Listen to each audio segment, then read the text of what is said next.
Good evening, ladies and gentlemen. Would you please give a warm welcome to the host of the Happy Hour, Chris Lane Sr.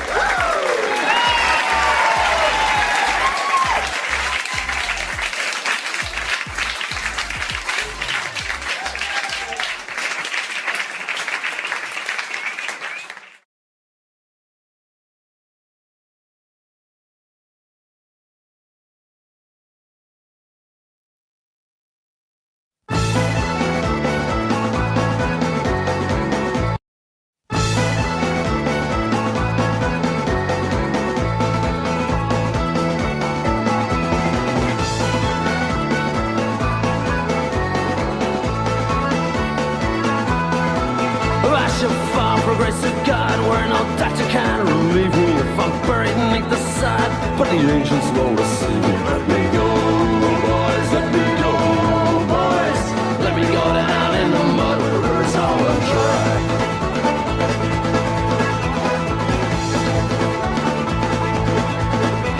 This land was always ours, was the proud land of our fathers. It belongs to us and them, not to any of the others. Let them go, boys, let them go, boys. Let them go down in the mud where the rivers all dry.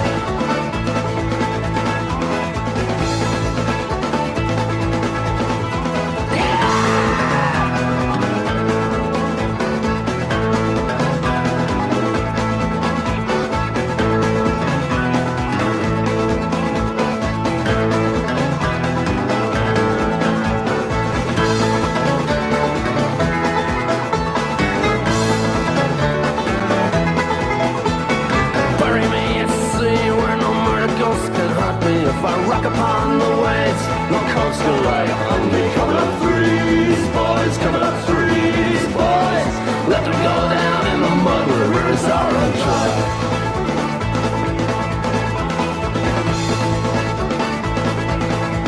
If I should fall from grace of God, where no doctor can relieve me, if I'm buried beneath the sod, still the angels won't receive me. Let me go, boys, let me go, boys. Let me go down in the mud where the rivers are dry.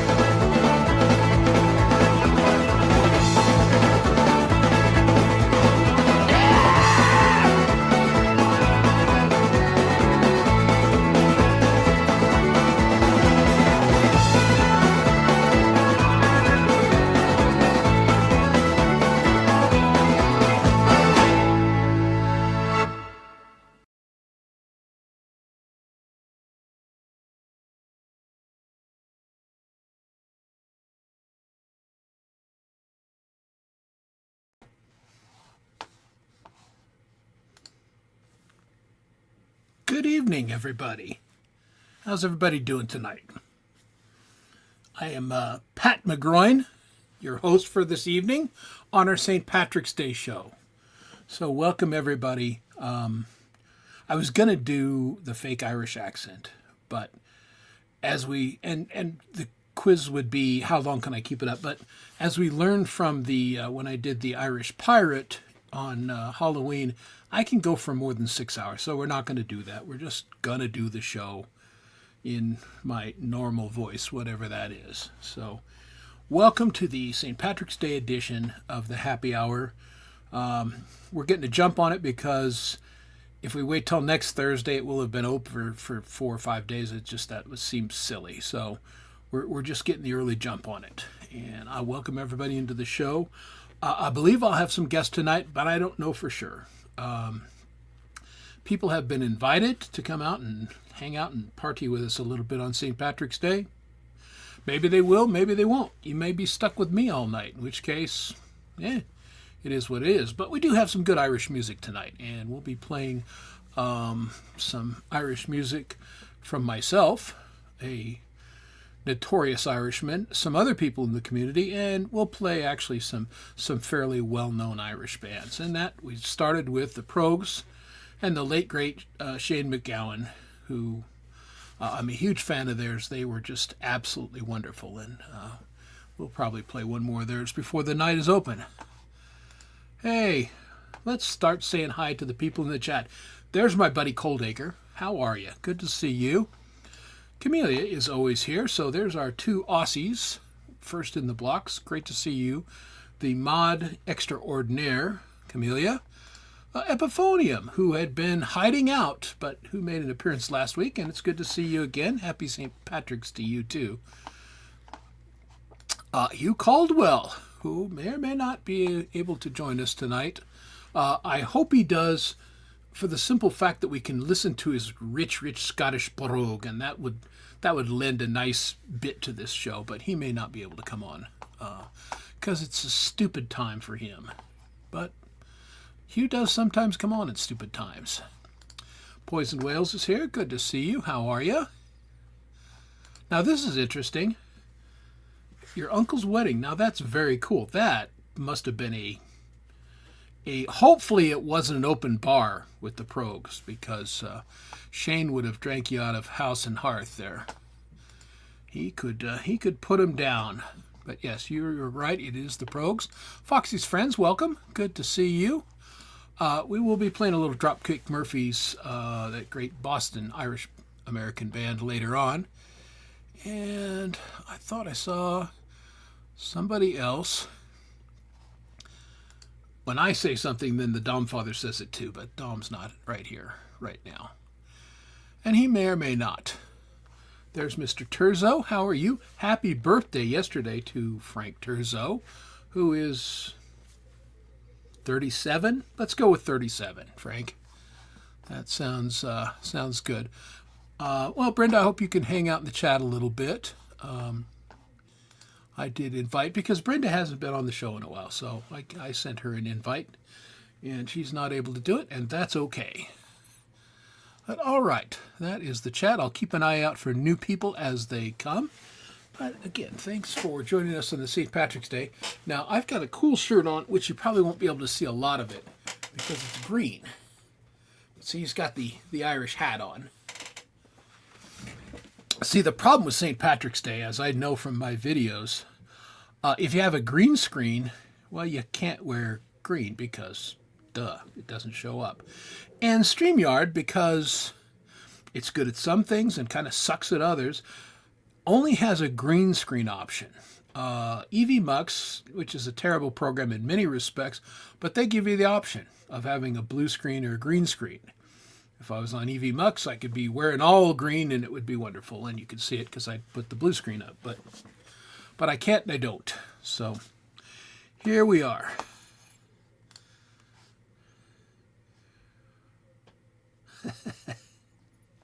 Well, that was the short version. That was the live version that I played, which is maybe is a little shorter. But who knows? I may go back around to it, because you don't have to ask me twice to play the Progues. I'm a big fan. Hey, there's Mark's gas station. Good to see you, Mark. Thanks for coming. And so, as a rule, I don't drink on this program, and I think we know that. But rules are only good if there are times to make an exceptions.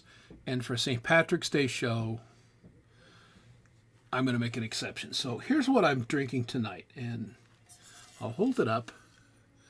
Tullamore Dew, a fine Irish whiskey. I've loved it for many, many years. Now, this is I'm taking a chance on this, because you see, this is Tullamore Dew honey, which is it's a little out there. The liquor store that I frequent in the neighborhood here is owned by, I think, Pakistanis. And I think they got a deal on it and started panicking that maybe it wasn't going to sell. So they discounted the shit out of it. So I was buying something else, and this was a throw-in. So a little Irish whiskey. Let's just see what it tastes like, shall we?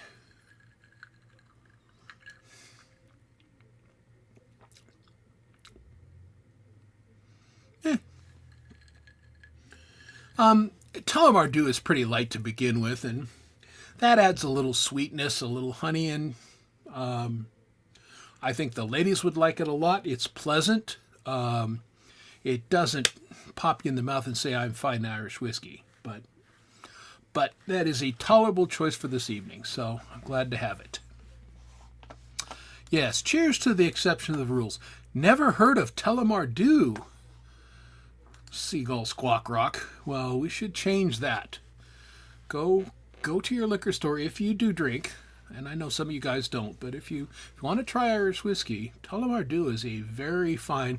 It's one of the older distilleries in Ireland. They've been doing it for a very long time, and it was out of business, and then it got reconstituted, I think, in '64, and they've been making it again ever since. But they were like from the 1700s, so a very old distillery, and I think you would like it.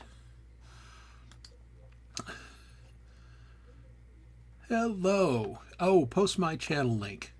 Okay, I'll do it, Charlie, just because you asked so nice. And see how I just serve people. There you go. I'm putting it in the chat right now, which you'll be able to see on Dom's channel. And you can come on over, Charlie. And Charlie is one of the many fine performers that we get on Fridays. Of course, Charlie does a number of shows, does Sundays and Tuesdays and other days that he feels like it. But Charlie always follows Valerie on Fridays. So Friday, it's a heck of a lineup. There you go, whiskey-flavored toothpicks. Hey, I see, there he is. Hey, it's Pete Johns, studio live today. How are you, Pete? Here's to you, mate, and congratulations on 9 years of running your channel. That's pretty stinking impressive. I've only been doing this 2 years, and I don't know how the hell we've even gotten this far. So good on you, Pete. Well done. And thanks for a great channel. Pete is one of the people that plays your music and teaches you how to use apps and gives a lot of general information. And I think Pete talked, was it today, Pete? You talked about Blue Sky, which was interesting. You know, social media, Blue Sky is like an echo room for people of a liberal mindset. Rumble is a echo chamber for, you know, more conservative mindsets. You know, they are what they are. I was on Rumble briefly. And I wasn't that impressed with it. I looked at Blue Sky, kind of the same deal. So, you know, if any of these ever do anything where you get musicians there and there becomes a little mass and it starts to become a thing, then these channels will be interesting to look at. But that has certainly not been the case with Rumble, and to the best of my knowledge, that's the case with Blue Sky as well. It just hasn't really reached any critical mass in that. So, and I did say, hi, in case you missed it, I did say happy birthday to Frank. Happy 37th birthday. Well done. Shame it's not Scottish. Yeah, well, you know, nobody's perfect.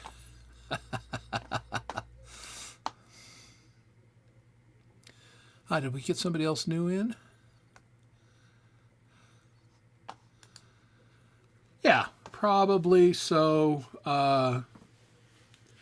what's the other one? Bushmills, which some expressions of Bushmills are pretty good. Some of them are I don't care for. And, you know, same with Jameson. There's a couple Jamesons that are pretty pedestrian, but there's a couple that they make that are quite good. But they do a lot of different ones. I was on a big Irish whiskey kick for a long time, but I kind of returned to my first love, which is American bourbons. Those are my favorite.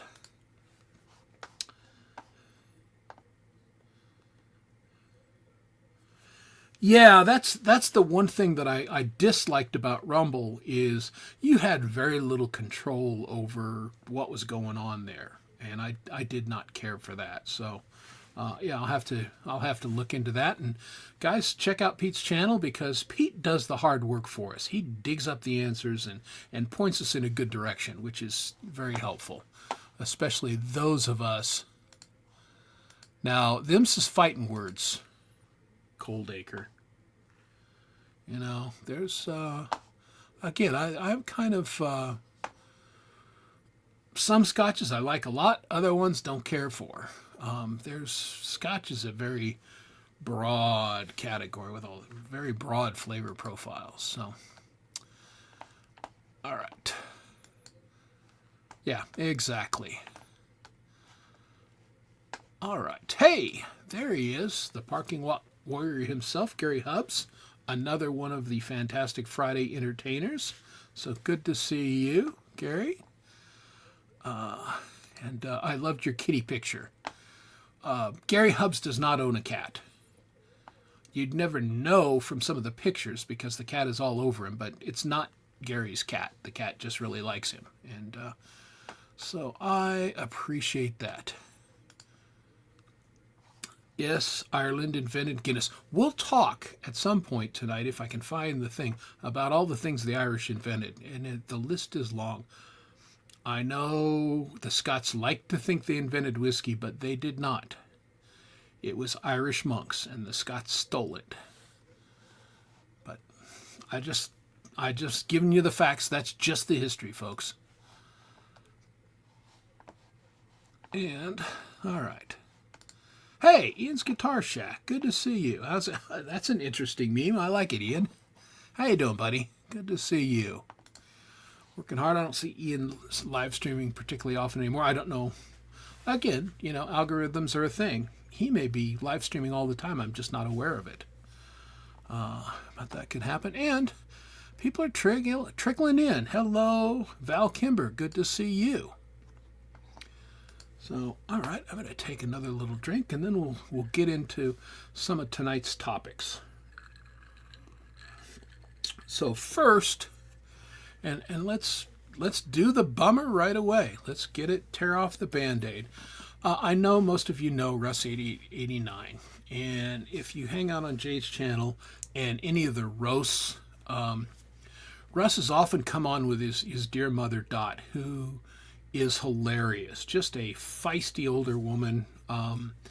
But Dot passed away sometime today. So pretty sad about that. She was a delightful lady, and it had been a tough year for Russ. And so just we're going to have a bit of Irish wakeness here in the Irish mourn the deaths, but we like to celebrate the life of the person. And we've seen Dot for a couple years on Jade's channel doing the thing. One of my greatest things of all time is when she listened to one of my songs on the roast. And for those of you who don't know, you submit a song and Jade and Dot and Russ proceed to just rip the shit out of it. And everyone in the chat, we're usually very nice and very affirming, and we just get vicious and just tear the hell out of one another, all in fun.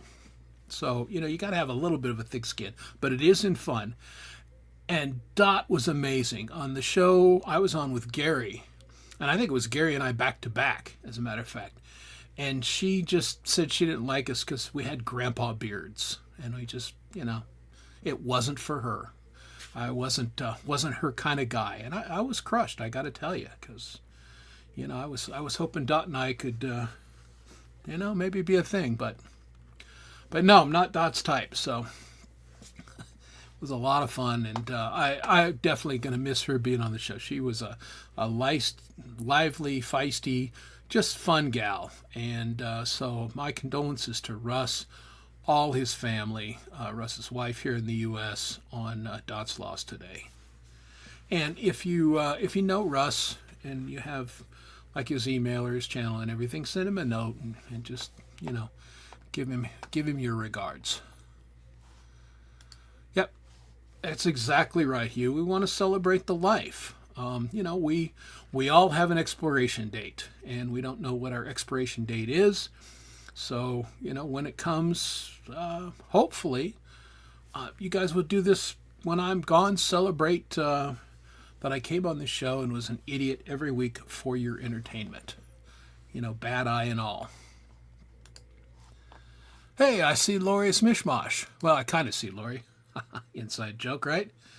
Lori is in the Big Apple, entertaining clients and being all businesswoman-like. So... Yeah, poor Russ has had a ton of losses. His daughter passed away just a few months ago. So yeah, it's been hard. And so thoughts and prayers to Russ, who's just a super, super good guy. And, it is unfortunately. Yep, exactly. Yeah, she was the best. Just fun. All right. Oh my. I did not know that, Charlie. Shoot. Really? Well, that's a shame. People come and go, and it's hard to keep track. And at some point, I had noticed that I hadn't seen Karen in a little while, but I didn't think that much of it. Well, that's a shame. So, anyone who knew Karen well, my condolences to you. That's a shame. Thanks for letting me know, Charlie, and thanks for letting everyone know.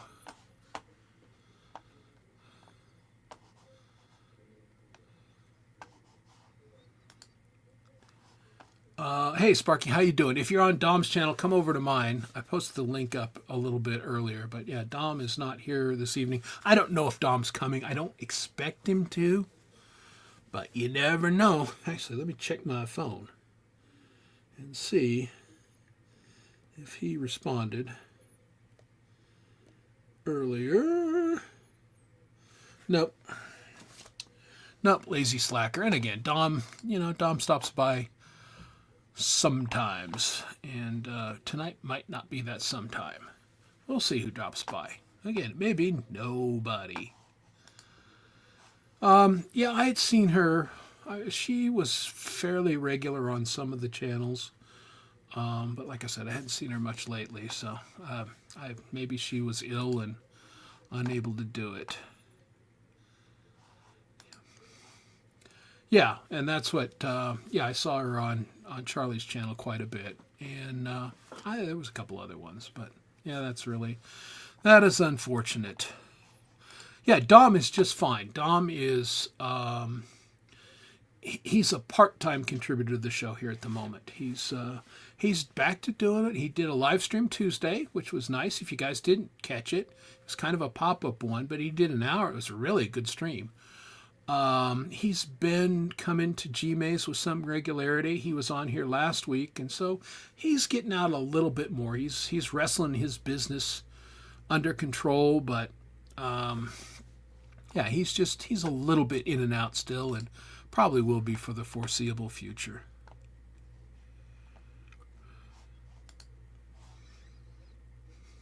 Oh yeah, okay. Yeah, that's right. Sunday, most of the time, I'm kind of not around. A lot of times it's because I'm just half asleep because I stayed up too late on G-May's show, and I get up and I got to drink coffee for 3 hours to even figure out if I'm alive. But, so that is, and I'm going to go look for something right now. That is what's going on. I think we have an update on, because we are speaking of Russ, the charity album, and I'm going to go find this real quick, because I think he posted an update in the last couple days, and we'll check into that, see where we're at on things. And then I have a little bit of news about that. How fast can I scroll? Pretty fast. There's Russ's channel.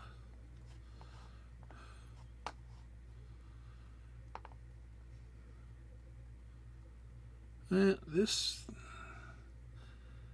is not the update, it doesn't look like. Well, I think maybe I'll go ahead and play it anyway, because we're getting down near time, folks. If you're thinking about getting involved in this very worthwhile project, now's the time. So here's a little update from Russ, and this was about 10 days ago.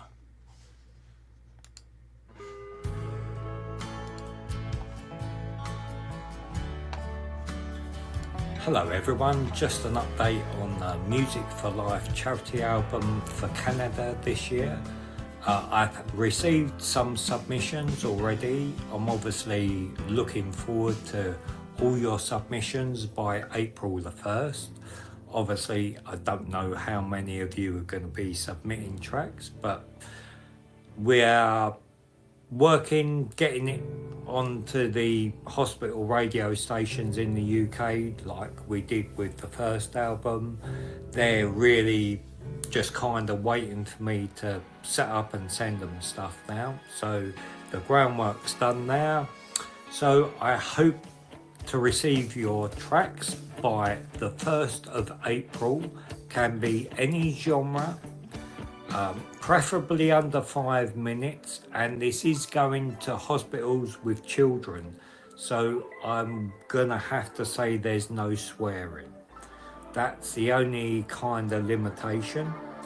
So if you want to send your track to me, there's a Google link in this description, and also you can email me on russ8889@aol.com. The tracks I've got, I've listened to, and they're great. So it's sounding like this is going to be a good one again this year. So hopefully you can all submit your tracks by April the 1st for this project. Thank you very much. All right, there it goes for us, 8889, which is fantastic. But I think I mentioned on last week's program that I sat out Lori's Friday show, which I like to go to normally, because I thought if I can't come up with the song Friday, there's no way I'm going to make this album. And Friday came and went, played with a couple ideas, didn't like any of them, and I thought, well, I'm going to miss this album. I'm not going to be on the album this year. And then yesterday morning, something popped into my head, and so I got out the guitar and I started playing with it, and it was like many of my songs, it just lightning struck. I had the chords in 15 minutes and played with the sequence a little bit. The lyrics popped into my head right away. And it wasn't the song that I was planning to write for this album, but it's the song apparently that I needed to write. And, you know, based on a little input I got from other people, that, yeah, this is the right one. So I had the drums programmed in an hour. The scratch vocals were actually pretty decent, and I just replaced those today, and I'm going to do the bass and lead guitar this weekend, and should be ready to master by next week. So just like last year, I didn't think there was any way in hell that I was going to be able to be on this album, and then lightning strikes and there it is. So yeah, I'm pretty, I really like the song. I think it's going to be a good contribution to the album, and I'm very grateful that, you know, it came to me like that. So if you guys are out there and still think, maybe I can, maybe I can't, you still got time, still 2 weeks. So if you can pluck it out as I did here in the next few days, you could be there. And it's a great cause. You know, they raised a pretty significant amount of money, I don't remember the exact figure, on the first album, and it did get played. And so and I'm hoping that the second one does the same. So that's, yeah, I gotta say, you know, because I told Lori, if I come up with something, I want you to play keyboards on it. Well, I added a little organ part, but it's like, it's frankly not worth your time. It's just kind of a background, because otherwise I would have Lori on this, and kind of the same thing. I'd love to have James Myers do the drums, but I hit the drums exactly kind of the way I thought that they should sound, and you know, it's basically at this point it's a time thing. I know how fast I work on some things. And if I can get the solo down by Sunday, then I'm going to make it no problem.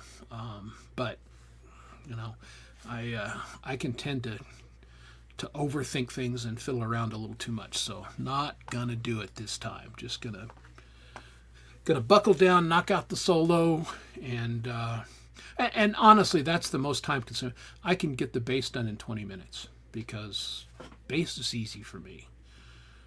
Guitar solos are harder, and those take a lot more work for me to get them. I mean, and again, if I had time, I'd ask a couple of my friends maybe to do it, but you know, they've got their own lives and everything, and I'm not gonna put that kind of pressure on anybody. That's no fun.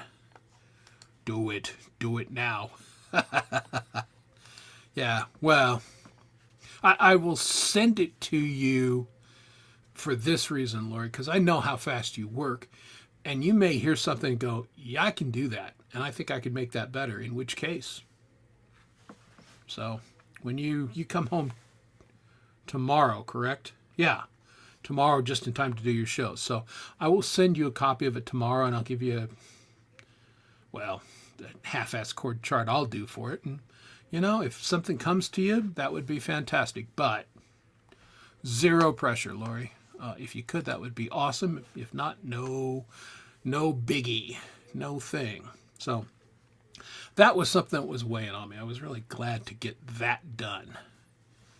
Well, it's not done, but at least I went from having no song, no idea, to now I got a song. Now I got something that I can finish, I think, in the time frame. Well, as a matter of fact, Hugh, and I'll send you what I did today. It's exactly it. It is the B3 with the Leslie. It's exactly the sound. Because I love that sound, and it works really well on this song. So, yeah, crank up your B3. You know, the stick sound that you got, pretty close to that, Lori. That's what I'd be looking for. Hey, not visible. How you doing? No, I don't have a PayPal link. This is a Funzy channel. I'm not monetized. I mean, I have a personal PayPal link, but I don't share it out because, you know, I'm not looking to get money from anybody. I just do this for fun. So I appreciate the thought very much. I don't know. StreamYard raises the price again. I might rethink that, but yeah, as it stands right now, yeah, don't accept donations or money. You can, if you ever see me, you can buy me a cup of coffee, or if it's at night in a bar, you can buy me a whiskey.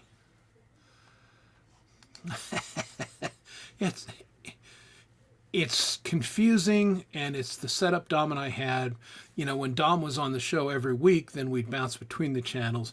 You can pretty much, from here on out, know that the chat will be on my channel unless I specifically say differently. But don't worry about being confused. Dom and I have been confusing people for years. It's what we do. So, hey, good to see Not Visible. Still got that offer out there. You can hit up my website, my YouTube channel, and my information's there, and send me a thing, and we'll do a private, and we'll see if we can't clean up your sound a little bit and get you Gmail ready. Yeah, Not Visible joined us last week or the week before, and it was great to have him on, but yeah, the sound wasn't coming through very well, so it's a little bit challenging. And Gmail is a very accommodating host, but the sound has got to be good. That's his hard, fast rule. So, yeah, the anti-scammer. Yeah, no, I don't. Now, again, if somebody wants to, you know, send me money for a Firebird guitar, yeah, maybe I'll start a Buy Chris a Firebird guitar fund, but chances are I won't, because, yeah, I don't do that. I'm just here to have fun with you guys, and I appreciate you guys being here. I hope you're having fun with me, but that's what it's all about. Yeah, sounds good. Well, everybody does, and I will tell you, people help me, Not Visible. I did not come from the womb knowing how to do this and how to play live and get the sound across. I had a couple people that were helpful to me, and so this is my way of paying it forward, and I've been able to pay it forward to Scars and Shadows and Tony Howie and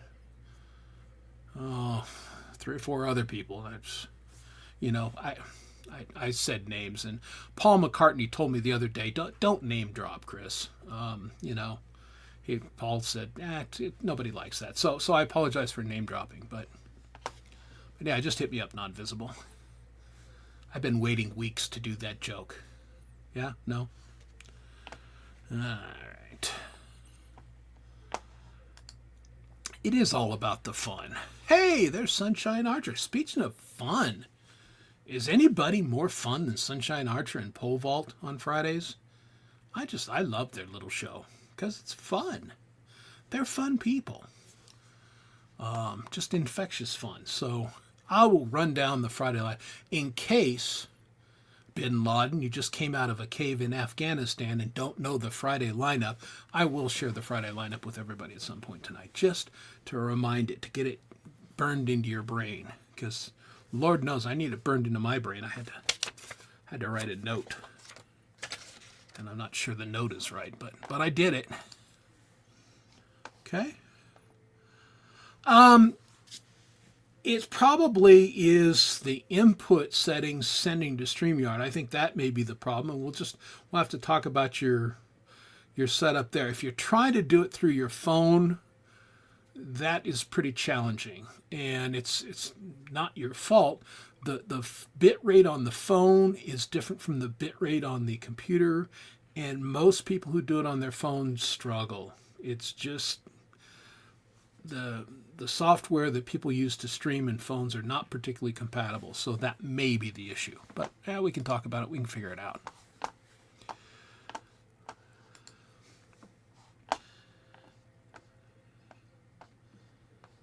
Ooh, well, Mr. Hugh Caldwell, I'm very blessed to have such talented friends, and he's working on something for one of my songs. It's a song that I wrote for Country Fest last year, and like the song, it got it recorded, but it really needed the sounds of a dobro and slide guitar on it, and Hugh had done a song with, and I just loved it, and I said, if you can do that, Hugh, I would love to have you on this song. And so he's working on it right now. And man, I can't wait. I know it's going to kick butt and make this song awesome, because that's something. I suck at slide guitar. I love the sound of it. Love it, love it, love it. I've got my cigar box guitar over there. I play it all the time.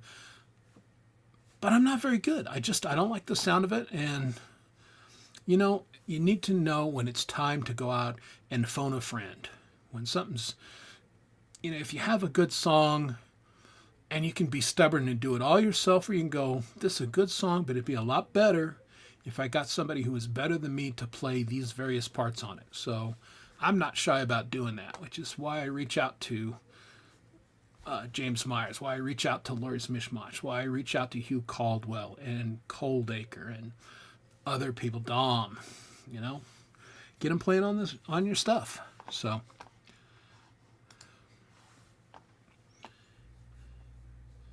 yeah, Streamlabs. Again, there's a lot of good iOS stuff. I gotta say, I watch Pete's show, I watch Jade's. I do very little on iOS, but I can run it enough. Like if I get an idea in the car or I'm out someplace, I grab my iPhone and I can set up a recording. I can capture the idea, and so it works really good for me in that way. But I'm kind of locked into my desktop. It's what I learned on. I'm kind of used to it. So, yeah. Yeah, Gary set up, a portable rig, and it works basically flawlessly week after week. It's quite impressive. I'm with you, Pete. I think it's pretty neat. So, and I don't know if he wants to share or, has the ability to share. He told me one time, he goes, it's such a weird setup. I don't know why anyone would want to do it this way, but it works for me. I'm like, well, that's all that matters. It works for you. I go live through GarageBand. Now, I'm not doing it tonight. I'm just using my desktop mic because I just didn't feel like screwing with it. But I've noticed here the last couple weeks live, my volume's a little lower than everybody else's. And I don't know if that's because of GarageBand. I don't know if it's because this Mac is loaded and running at 110%, is a little older, or I just need to change my setup within GarageBand. So I'm going to experiment. I've used Reaper in the past, and I'm going to go ahead and set up in Reaper and set up basically a new live streaming setup in Reaper, and just try it out and see if the volume is a little bit better / higher. I don't know if it will be, but I think I'm going to experiment with it in my copious free time this week. So there we go. He's hiding nothing. No, he stands out there almost naked in that parking lot, which is pretty impressive because it's cold out there.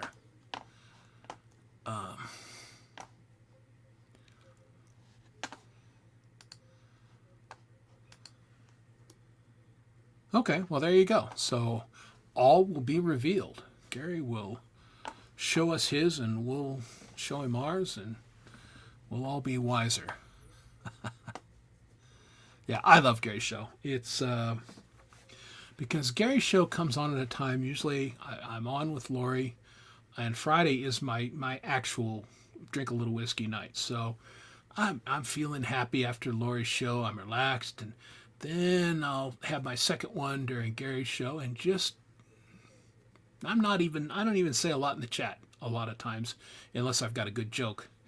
But I'm just sitting there and enjoying it. And of course I have my guitar in my hand because I like playing along with Gary as he does it. But it's a great show. I really enjoy it. Yeah, exactly. I mean, who does that? Well, Gary does. It's true.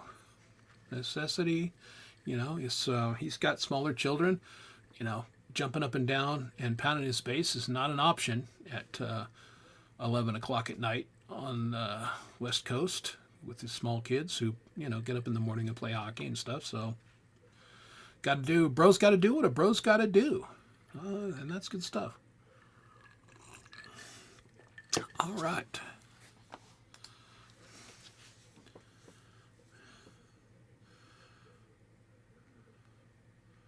Yeah, well, unless I'm locked into working on this song, Larry, I'll be there. Because again, I missed being there last week. I could even do this. I could, you have Vincie on. I might even show up and I'll be holding my guitar and maybe I'll play something. Maybe I'll play a little bit of the new song. That could happen. You never do know. So, all right. So what have you done with Pole Vault? Have you sent him to his room without his supper? Because I'm sure he was naughty today. Because Pole Vault's naughty pretty much every day. I don't know how you stand it. He is just a big child who's always in trouble.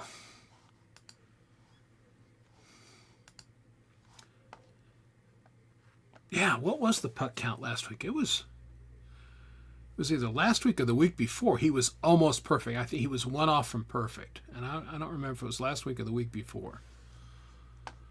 That's what Vince Janella does. He counts. When we get, up past 7 or 8, it's like I'm out. That's too much math for me. I can't do it.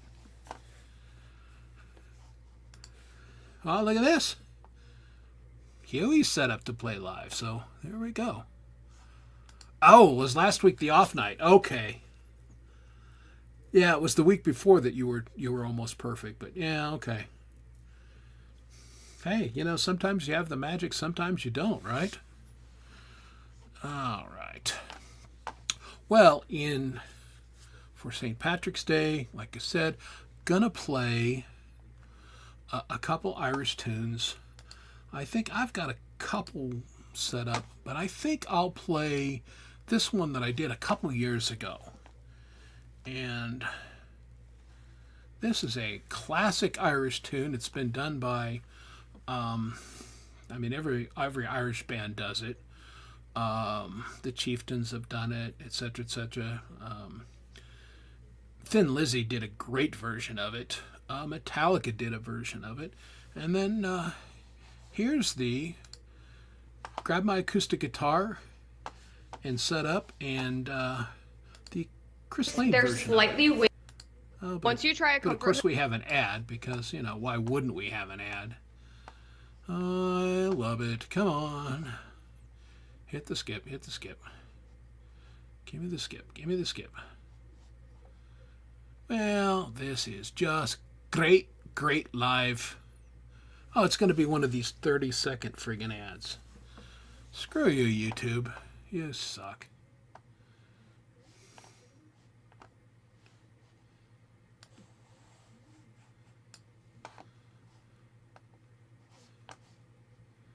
Wow.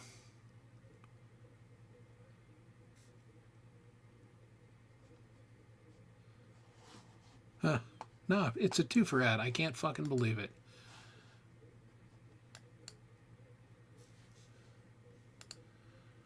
That is terrible.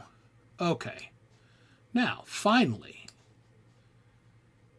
I promised it, I pimped it out, and the ads boned me.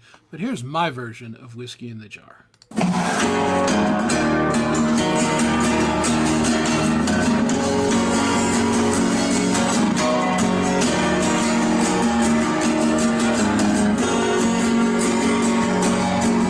As I was going over the Cork and Kerry mountains, I saw Captain Farrell and his money he was counting. I first produced me pistols, then produced me rapiers. I said, stand and deliver, or the devil he may take you. My shoving, not a die. Whack for my daddy-o, whack for my daddy-o, there's whiskey in the jar-o.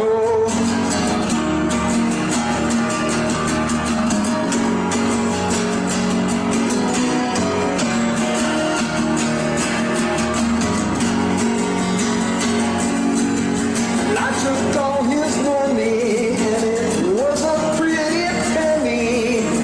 I took all his money, and I brought it home to Jimmy. She swore that she loved me, and that she'd never leave me. But the devil took that woman, 'cause you know she tricked me easy. My sherry got a new lie. Whack for my daddy-o, whack for my daddy-o, there's a whiskey in the jar-o.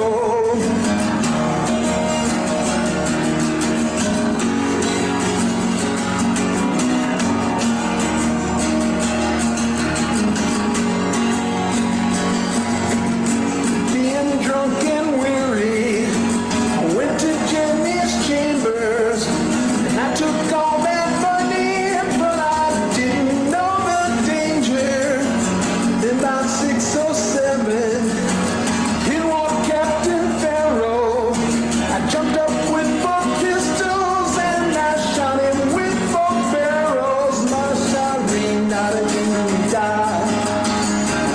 Whack for my daddy-o, whack for my daddy-o, there's a whiskey in the jar-o.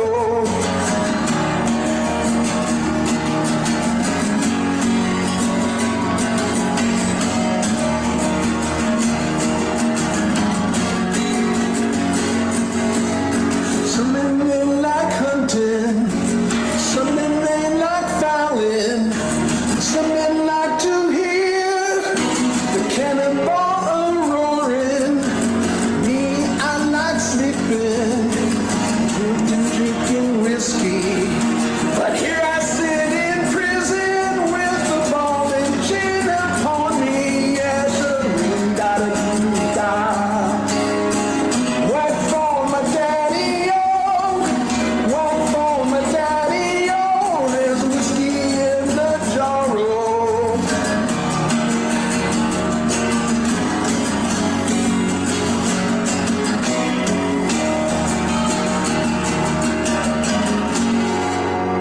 Happy St. Patrick's Day, everybody.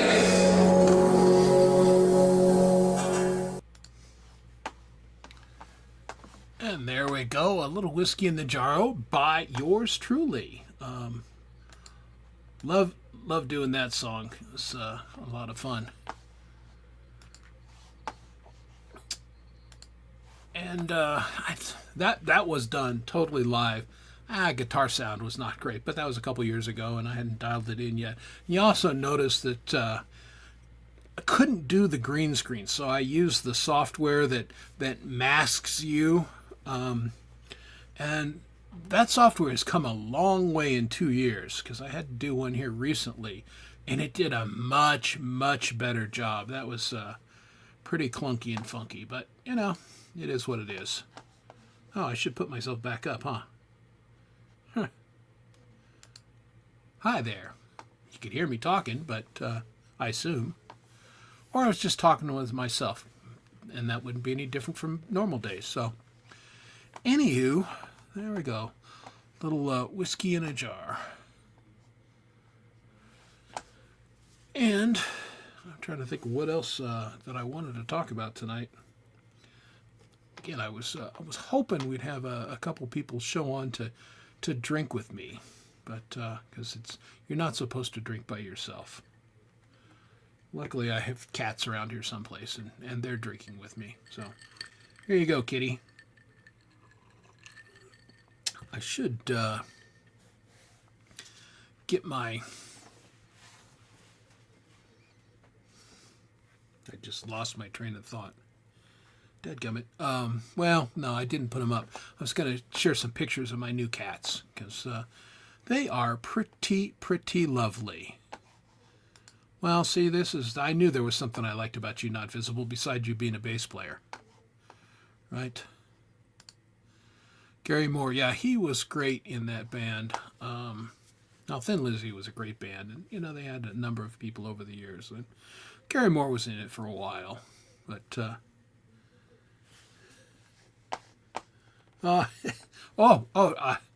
we have our guest, and I think it's going to be great to have this guest. Everybody, put your hands together for Mac McGillicuddy. There he is. Howdy, mate. Top of the morning to ya, Mr. McGillicuddy. How are you? Good morning to you, mate. Good to see you. Now again, there are, to the best of my knowledge, two stupidly Irish guys in the community, me and this guy. So yes. Well, you don't get any more Irish than McGill. No, McGill is pretty Irish. Lane is actually there's a lot more English lanes than there are Irish lanes, but the other names in my family are McGregor, and so yeah, we've got anyway. So how are you, man? What's going on? I'm good. I finally got some flints for my Zippo lighter. All right, flint in there. Man, back in the day, every 7-Eleven had all that stuff right there on the counter, but it's like an older technology, and now it's kind of hard to find that stuff. Yeah, I try not to use butane because of the deterioration of the ozone layer. Okay. Yeah, well, So I either use matches or Zippo. Right, and it seems like a small thing, but given the amount that Gary smokes, I mean, he's really looking out for the planet, folks. Oh man, very cool of him. Yeah, I just got back from the gym. Yeah, I was going to say, I mean, were you doing some flash dance action there? Or? Yeah. Dirty dancing. Indeed. Not visible. My brother actually has kissed the Blarney Stone. And, of course, the tour guide said, I don't know that you needed to, because he's a lane too. So, yeah. Yeah, actually, Chris, all week since last Saturday, just filming and editing, and I got working on so much stuff. I still got tons of filming to do. You know how it is. Well, yeah, I dropped in on your one that you did here. I I didn't announce myself, but I watched for a couple minutes and then I got called away. But yeah, you were in the hippie outfit. Yeah, a lot of that hit the chopping block floor. I got to do some of it over. Yeah, that happens. Yeah, no, I do actually. No, it's yeah, you film a bunch and then you go, no, that's crap. That didn't work the way I wanted it to. It's just how it works, you know. I wanted to come up and thank you. Last Saturday, I went and took my eye drops, and I was just beat, man. I took my eye drops, I closed my eyes, I lay down. Boom! I woke up like 3 hours later, and I get up and the show's over. I'm like, oh, thank you, Chris. But I guess Leela came up. Huh? Yeah, we had Leela. We finished strong, and then we went for a while, and then the performers all kind of ran out of gas simultaneously. It's like, all right, folks, show's over. so we went. Boy, did they got a lot of gas, because they'll keep going. They'll go all night long if you let them. Yeah, well, I think we ran them because we were down to, I think, a rotation of 4 there at the end, and we went boom, boom, boom, and we all did our thing, and we said, hey, this has been good, you know. We still had, I don't know, 26, 27 people hanging in the chat, and I just played the music, and then it was like, it's time to go home, folks. There you go. You know, nice. Don't have to go home, but you can't stay here. I just got home, so I thought I'd pop in and say hi. Oh, good. Well, I appreciate that. Yeah. Yeah. Well, and here, Camila's got up Flower Fest, April 12th. Gonna be a good one. Yeah.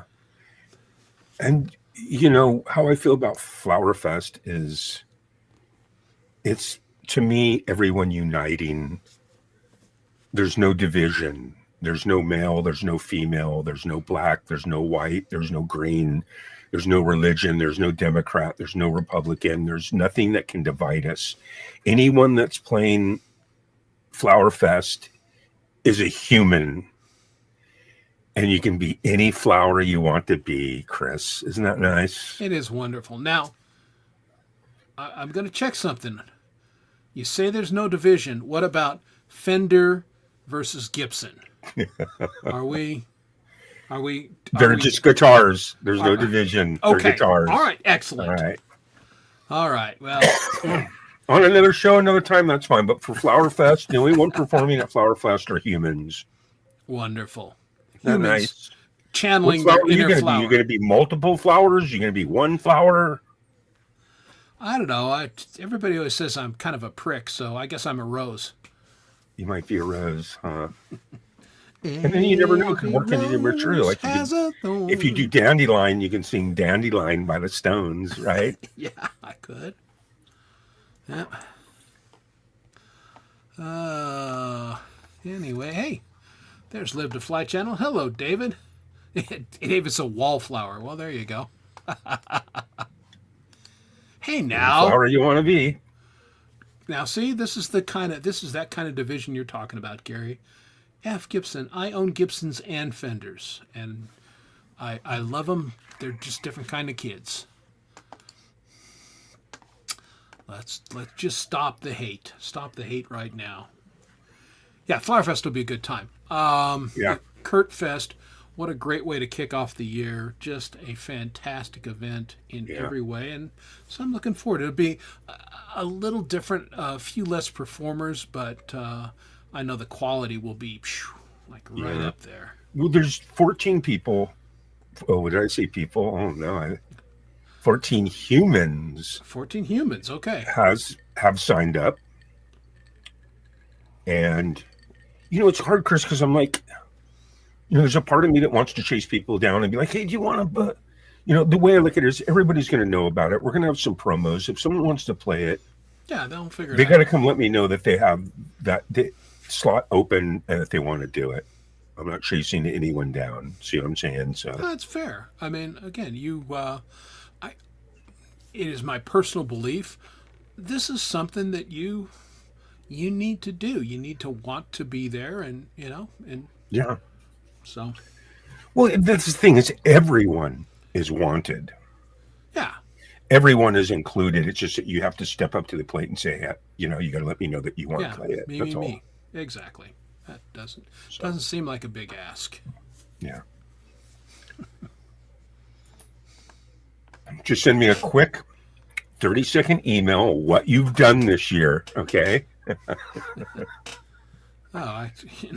This is our five points what I did this week. Well, what I did this week is I wrote a brand new song for Russ's charity album. Nice. Which I didn't think I was going to be on, and then, man, it came to me yesterday. So.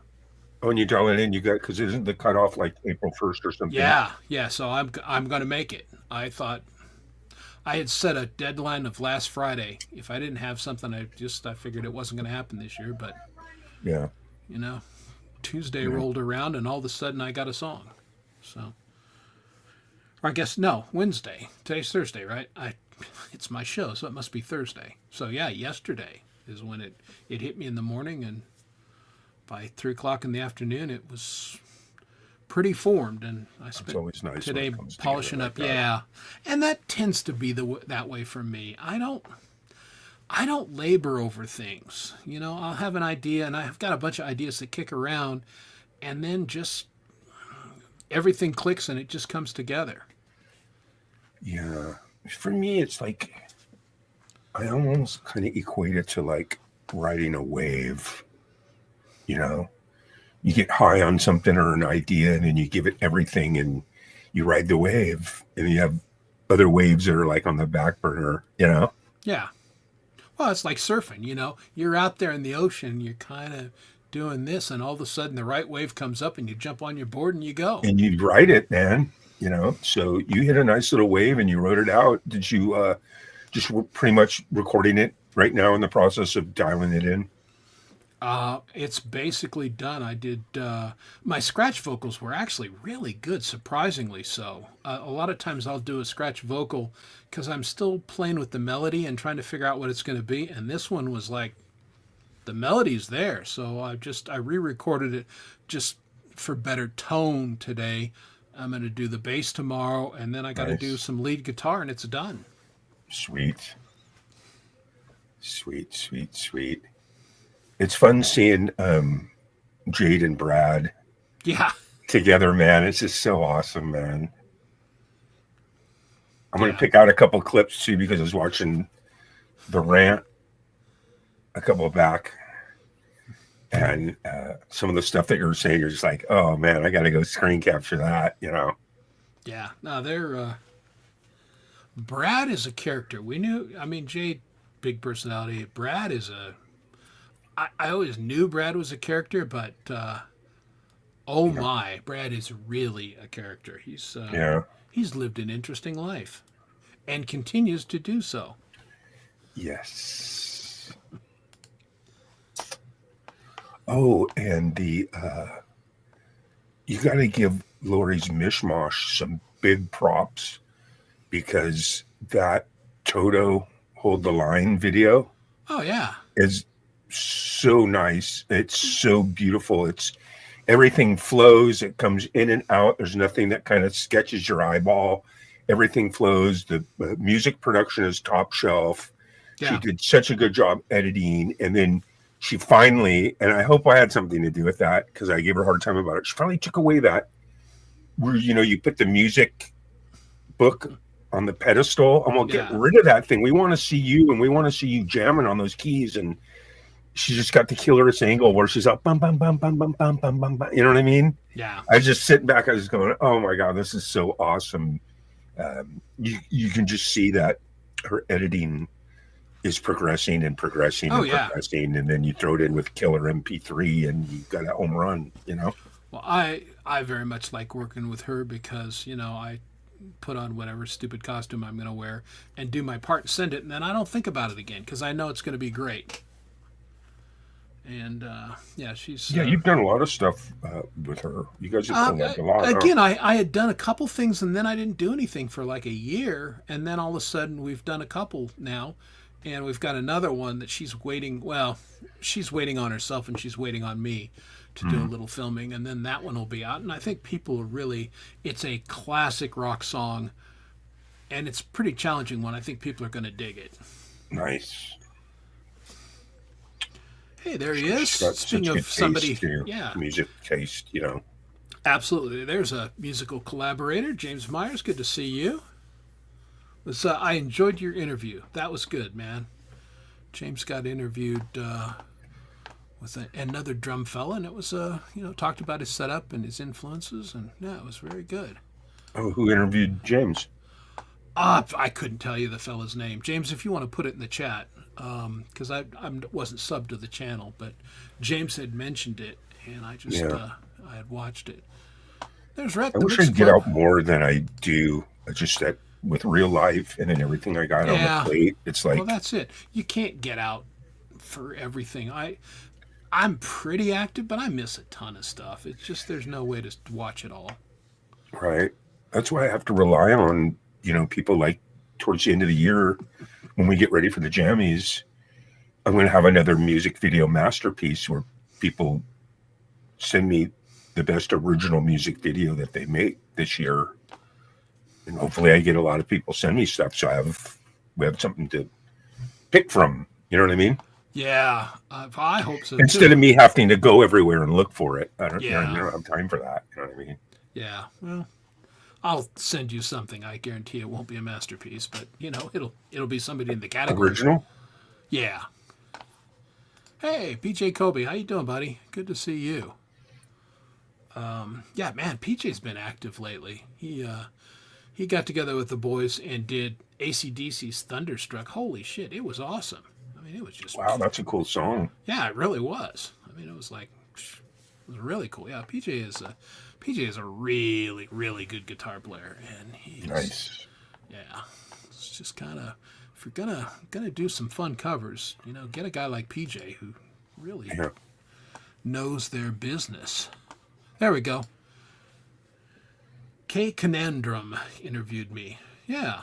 So yeah, I don't know that channel because I'm not a drummer, but yeah, it was a Conundrum. Nice. Yeah, I thought the guy did a good job. He asked good questions, and the interview flowed right along. It was nice. And Jerry Gomes. Boy, we've got all kinds of great musicians in the chat here all of a sudden, popping in and saying hey and how do and the like. And there's Camila throwing up links. Right. Thank you. So yeah, you've got the originals, and you're working on videos and everything, and you're doing a couple right now. Well, right? I have my song "L.A." Right. Which out of the 30 songs, I recorded 30 songs, and I've made videos to about half of them. And so I still got a huge MP3 pool where they're completely done. But this LA song, man, it's just my favorite, man. And I'm just really going to go for broke on this thing. Good. And then the other stuff that I'm doing is I'm not producing it. I'm not editing it. I'm not. Paul Johnson is. He's an editor for Netflix. He works for Netflix. He's an editor. He's Lisa's boyfriend. Edits all her comedy series and all her shows. He does all the editing for that. And we're doing an episode of Farby together. It's 3 songs, 1 her, and then 2 with me. And then there's dialogue. It's like a musical. You know what I'm saying? And it's 3 songs. And then she'll eventually chop it all up and have 3 different music videos. But the actual episode will be about 15 minutes. There's dialogue in between and stuff, but nice. Kind of wrote some of the stuff together. I laid the tracks. We do a duet, It's all original. So I'm really, really excited because stuff. Yeah, that fires the rockets, when you got your own stuff going like that. It's definitely a giant bone to bite off. I'll tell you that. Yeah, no, for sure. But challenges make us better. Yeah, that was absolutely true. Just got the tone perfect. And JDL, I teased him and I said, "Is your voice okay, man?" Because that is a hard song to sing. The interval is really high on it, and it's that raspy Bon Scott. I mean, he was a vocalist unto himself, and JDL did a great job with that. I was really impressed. I think the Thunderstruck was Brian Johnson, though, right? Was it?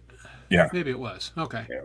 Well, I mean, the same thing. Brian Johnson had a very distinctive, Yeah, it's weird for me because when Back in Black came out, it was 1980, and I was a junior in high school.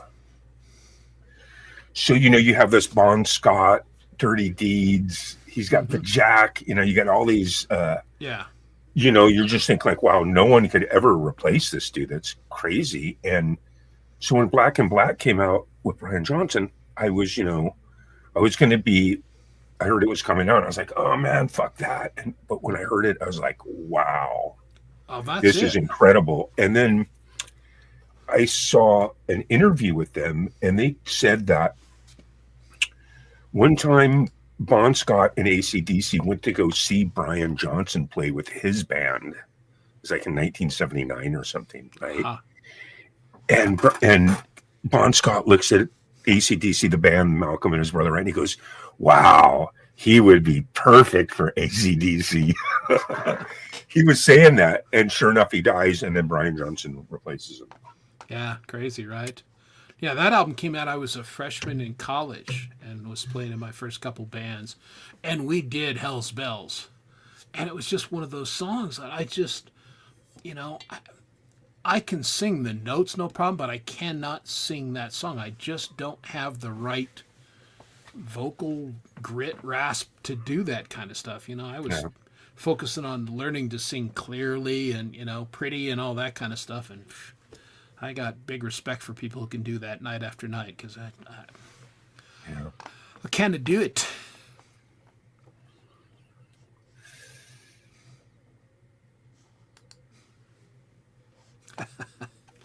Yeah, well, as far as I know, Lori hasn't roped you into anything. Her and I are kicking around a couple ideas, and you never know, PJ, we may come knocking, but... Nice. But yeah, you can... Again, it's fun to do, and I like doing the covers with these people because they're friends, and it's fun, and it just keeps me kind of engaged while I slowly work on my own stuff. I'm not, if I write a song a month, that's uber productive. Yeah. And as a rule, it's not even that frequent. And then I get bogged down with the video crap. I'm just now... probably this month going to finish the video for the song I did on last year's charity album. I mean, it's been kicking around for years. Right, you've had that on the back burner. Yeah, just never got to the video, and finally. Yeah. Well, the biggest battle is just making the MP3. Once you do that, to me, the other stuff falls in line. The hardest part is, saying, hey, I got this MP3, it's done. You know what I mean? Let's make a video. Yeah. Well, that's the thing. Once I get the song, it's like, now I got to saddle up and do the video crap. So sometimes it sits for a while. Yeah. I'm doing a collab with Mr. Smith and Folk and Blueser. Yeah. I'm doing a collab with Shimmer Soul. Nice. And I'm doing the Lisa Noel. And then I'm doing 2 more videos with April Dawn. And then I'm doing LA. And I have my other video where I sent everyone. I don't know if you got it. It's got like a backing track. Yeah, I did. I've listened to it a couple times, and I have no idea what to do with it. That's just my honest appraisal of it. It's cool. Well, even if you do or you don't, because what's going to happen is everyone that sends it back with a track, that still might not even make it. It just depends on what works. You know what I mean? When I get them all, I'll try to mash it up, Yeah. Yeah, like I said, it's a cool track. And if you want to just jam over it too, Yeah, that could happen. Hit that distortion pedal. Start wanking. Just start wanking. Maybe do bass wanking. Do some bass wanking over it. Yeah, some bottom end wanking. Wouldn't that be fun?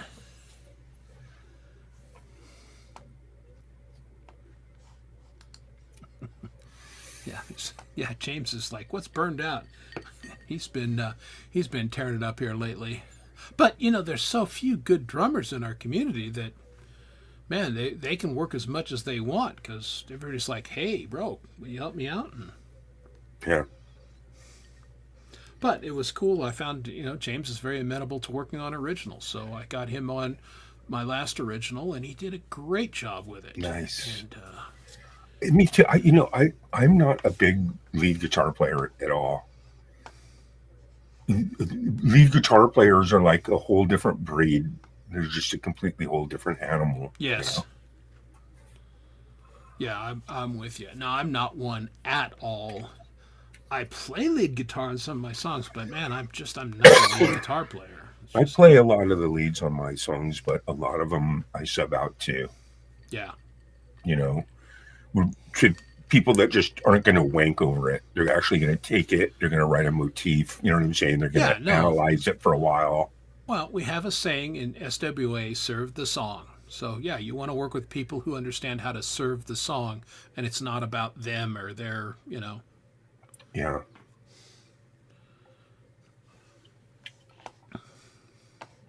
Yeah, on my own stuff, by rights, I should wank bass all over it, but I never do because I don't feel like it serves the song. And my bass parts tend to be relatively just simple and groovy because I think that works best for the stuff that I write. Yeah, definitely. It's hard. Like sometimes I think about how Wes just plays the bass and sings. That's pretty cool, actually. You know what I mean? That's tough to do, man. Oh, absolutely. Yeah, it's not a full chord melodic instrument, but he makes it that way, and it's kind of fun to watch. As a fellow bass player, I got great appreciation for it. All right. Well, I asked Sunshine earlier what she had done with this guy, and apparently he snuck out, and here he is. Everybody say hi to Pole Vault. Yeah, here I am. Oh my Lord. Yeah, Is that Irish? It sounds Italian. Yeah, it's, it's like ravioli. It's a meatball sandwich. Okay. So what's going on, Pole Vault?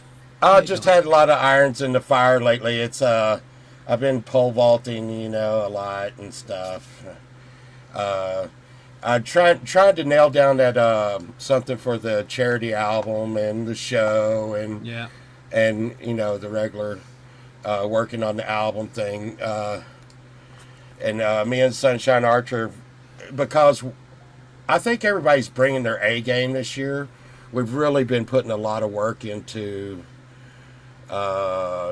trying to make a quality product. Is that right? One would hope. I hate to call it product, though. Well, I mean, what else? Quality. Yeah. If people buy it, technically it's a product, right? It's some good shit, man. I'm telling you, this is some good shit. Good shit, bro.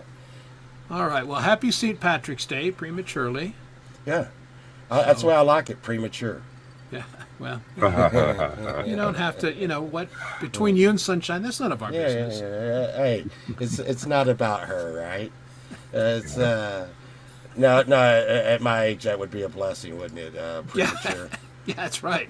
Yeah, that means you were kind of in the game for a minute. Yeah. But Sunshine really has been pouring on the steam on this album a lot. Good. It's the last, but it's been really crazy because I try to get a flow to an album, and the little short intro to this song was an instrumental that was 2 minutes long, and everybody's like, "What in the hell is he doing with that?" Then this one's 6 minutes long, but the thing is to go out of one flow of one song into the other song. The transition was going to be the 2 minute segue kind of, instrumental. That way, when you're just sitting back and listening to the album. And me and Dom were talking about it about a week ago. You don't really get a whole album experience a lot anymore. No, not anymore. It's a shame. With like Black Sabbath and stuff. Oh, man. There was nothing better than listening to a Floyd album, top to bottom. Yeah. I mean, it was just such a great sonic experience, and they spent hours figuring out exactly what you're talking about. Here, I've got this song. How do we flow into this next song? And it's a dead art, man. Nobody does it anymore because everything's a single. Right. I remember I was talking to Chad the other day. I bought the Mudvayne album, their first album, and I was like, oh my God, I saw the video. I heard a single off of it, and I thought, this is going to be a crushing album. It was the only good song on the album for me. I don't know. Yeah, well, that I happens. was like, yeah. I was like, what happened? Yeah. But, Probably because of the attention span, you know? yeah. Well, yeah, no, none of us have it. Even us old guys, our attention span is nothing like it used to be. Right. And that's why, too, like if you have a video of you playing live, like 3, 4, 5 songs, the last thing you want to do is just put that up as one video. If you want to chop it up into 5 songs and 5 videos, see what I'm saying? Yeah. Because believe it or not, a lot of people watch like the first song and then just bounce. Sick, you know? Well, it's like I say, I got on DistroKid, and I think that is not about any money for sure, but it gets you a lot of exposure. Yeah. And then and if anyone ever wonders, wow, that Povok guy's putting out a lot of every time I put out an album, because of Spotify, Amazon, and Apple and all those, you'll see a spike in numbers go up, and that's coming in from those music sources.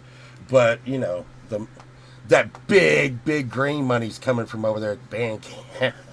Yeah. That's where I made all my money. Bandcamp, you know? Yeah, I'm rolling in it. I just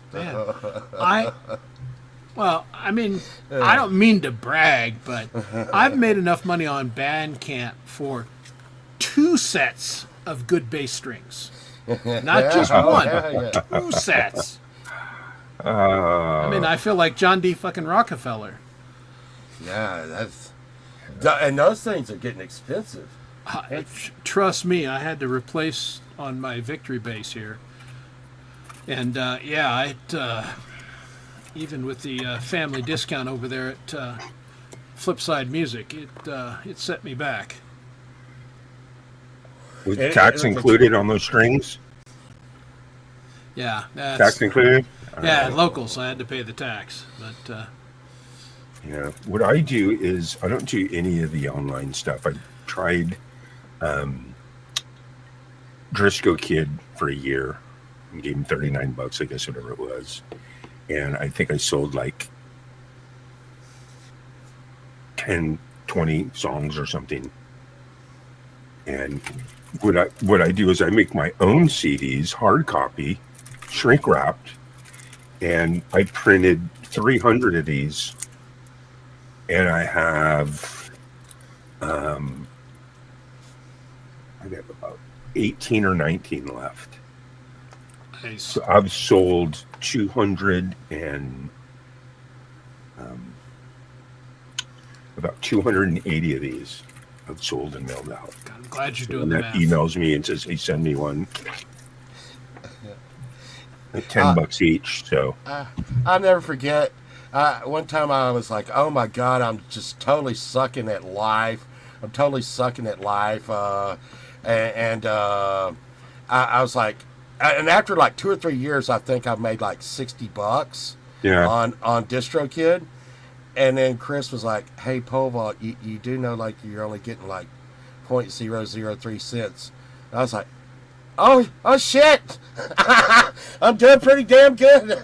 But I got linked in with people are gonna throw shit at me. I got linked in with Imagine Dragons and something Pilots, 21 Pilots, and another band that was just really hot, and they put me on that playlist.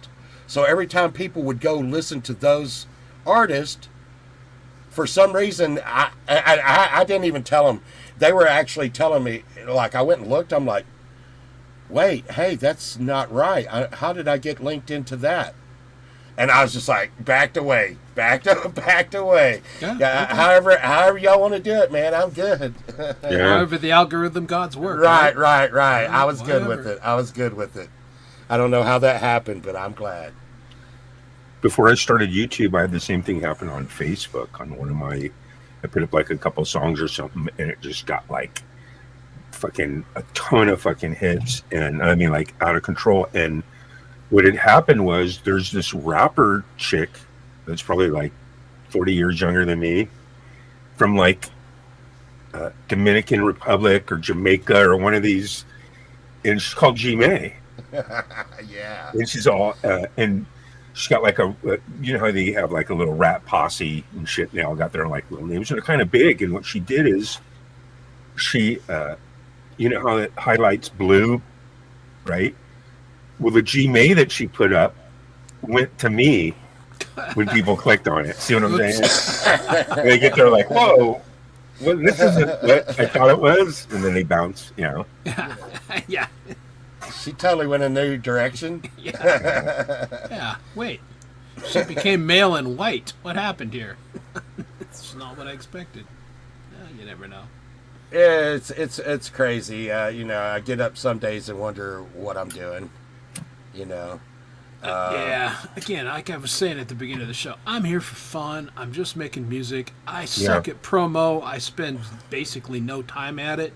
I should do a little bit, but you know, I have a real job, and I want to keep my real job. So, well, this is my funsy time. Have you ever seen that shit I do on Saturday mornings? Yeah. Oh, okay.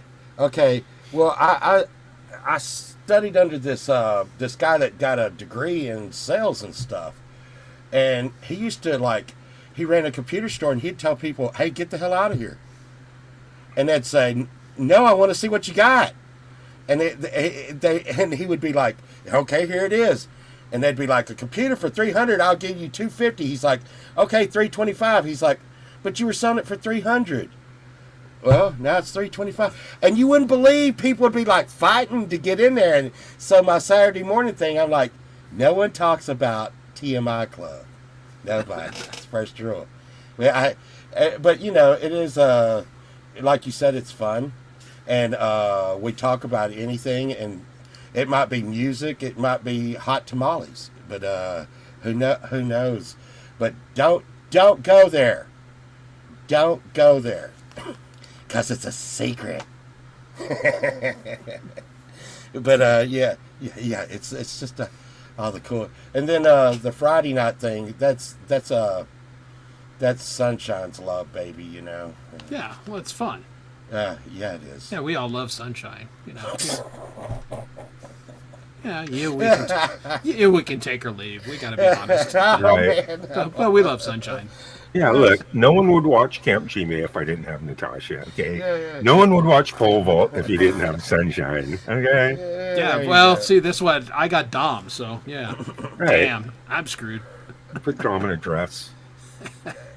Red, Lipstick. Give him some balls. Balls. Hey, Christine, how you doing? Kristen. Yeah, mad props to Christine Kruger. She really just supports this music community like she's great. Unbelievably, so cool. Man. She's so nice. Yes, she is. She is. Me and Sunshine was talking about her the other day.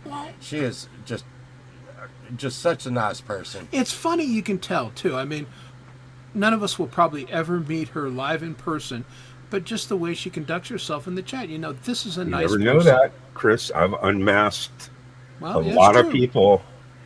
Did you see me pull out that old trailer where I'm all Chris Lane Sr., blah, blah, blah, and I'm all Doc Danger, and then you see Doc. Did you see that old intro I have? Yeah, that was crazy. You had me flipping out, man. I was a little buzzed that night. Matter of fact, I wrote in the chat, I was like, is this live? What is G-May doing? What the hell's going on? Yeah. Did you like what I did there, Pole Vault? Oh, man, I lost my mind. Because I don't know if you caught it. What I did was, when the show started, I played an episode from like 2.5 years ago. Oh, wow. So you think it's me. It starts like, hey, here I am. It's Saturday night. You know what I mean? And really, it's just a pre-recorded from 3.5 years ago. It was so funny. And then Pole Vault kind of was buzzing on it. And then I came up like, hey, did I phone anybody? Well, you were actually said, and here's Pole Vault. And I'm like, what the hell? I didn't say anything. Right, because it pulled up a pole. Yeah. Oh my! Dom and I did that once, and people were so confused. It was like, maybe we shouldn't do this ever again. Yeah. Yeah, because that was our whole shtick. We played like it was a live show, and we went for like 30 minutes, and then people are like, well, wait a minute. Because, yeah, not sure. It's good to see Pookie again, too. Yeah, Pookie's great. Seen her around, haven't seen her around a while. It's good to I saw Pookie in the last couple days. So I sent Pookie a text today, and I was on the mandolin, and I've been playing on the mandolin lately, and Nice. I send them videos and see if they can guess what song I'm playing. Yesterday I played Cat Scratch Fever, and today I played. You ever heard that song by Zebra? Who's Behind the Door? oh yeah, I used to Okay, love Zebra. nobody guessed it. Nobody guessed it. Pookie thought it was Zeppelin, and Sunshine Archer thought it was Zeppelin. And Chad and Valerie ignored me. Well, I did too because you didn't send it to me. Oh well, I don't. But I don't. should have gotten it. I will do it. I will do it. Because I might have gotten that. I was a huge Zebra fan. Yeah. They were pretty good. Tell me what you want. Yeah, right. Yeah, because right. I mean, that guy had a voice. Very. Yeah, but I could see why people would think it was Zeppelin, the beginning of the song. It's hard breaking down the mandolin for people, Yeah. Well, again, that's on my hit list. My wife found one for like $60, and it was a good Ibanez one. And then I thought she was going to buy it for me and be nice, and she didn't. And I was like, but I can't bitch. She spoiled me rotten. She's bought my last 5 guitars, so Hey, I just assumed she was going to buy it for me, and she didn't. And I'm like, oh, hang on. Let's see. when you assume. Yeah. So I got this one, Okay. and it's a Washburn, Yeah. and it's from between 1900 and 1920, and Yeah, it's clearly an older one. I got it for $45, Nice. and they said, yeah, it's a wall decoration, and the lady had like wire hanging from it where you could hang it on the wall. Right. And it was in pretty rough shape, but I got it, and I was like, yeah, I always wanted one of these. And then I found out this runs for about $800 to $900. Oh, I Yes. bet. Based on that vintage. Here, stroke it real quick. Let's listen to it. Well, Chris, I haven't tuned it very well. Okay. But I tuned it for Cat Scratch Fever,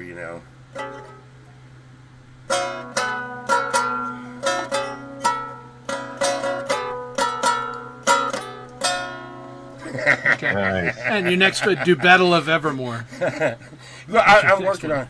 But the thing is, Chris, is I really think this is going to... I got to get one of those head tuners to tune this thing, man. Yeah. Yeah. Working with one of these like tuners that tune through like sound from the room, it's just not sharp enough to get the. It has 8 strings, and it's just really. It's really hard to get it in. But, Yeah, I put the Patterson Strobe tuner app on my Yeah. phone, and that thing's killer. I got a Dobro, not a Dobro. What is that? A Dulcimer, but I haven't tuned it yet either. But I can't stay away from this thing. I mean, it's Yeah, just, I don't even know how you tune a dulcimer. Yeah, not very well. Yeah. Yeah. But Love the sound of it, but yeah.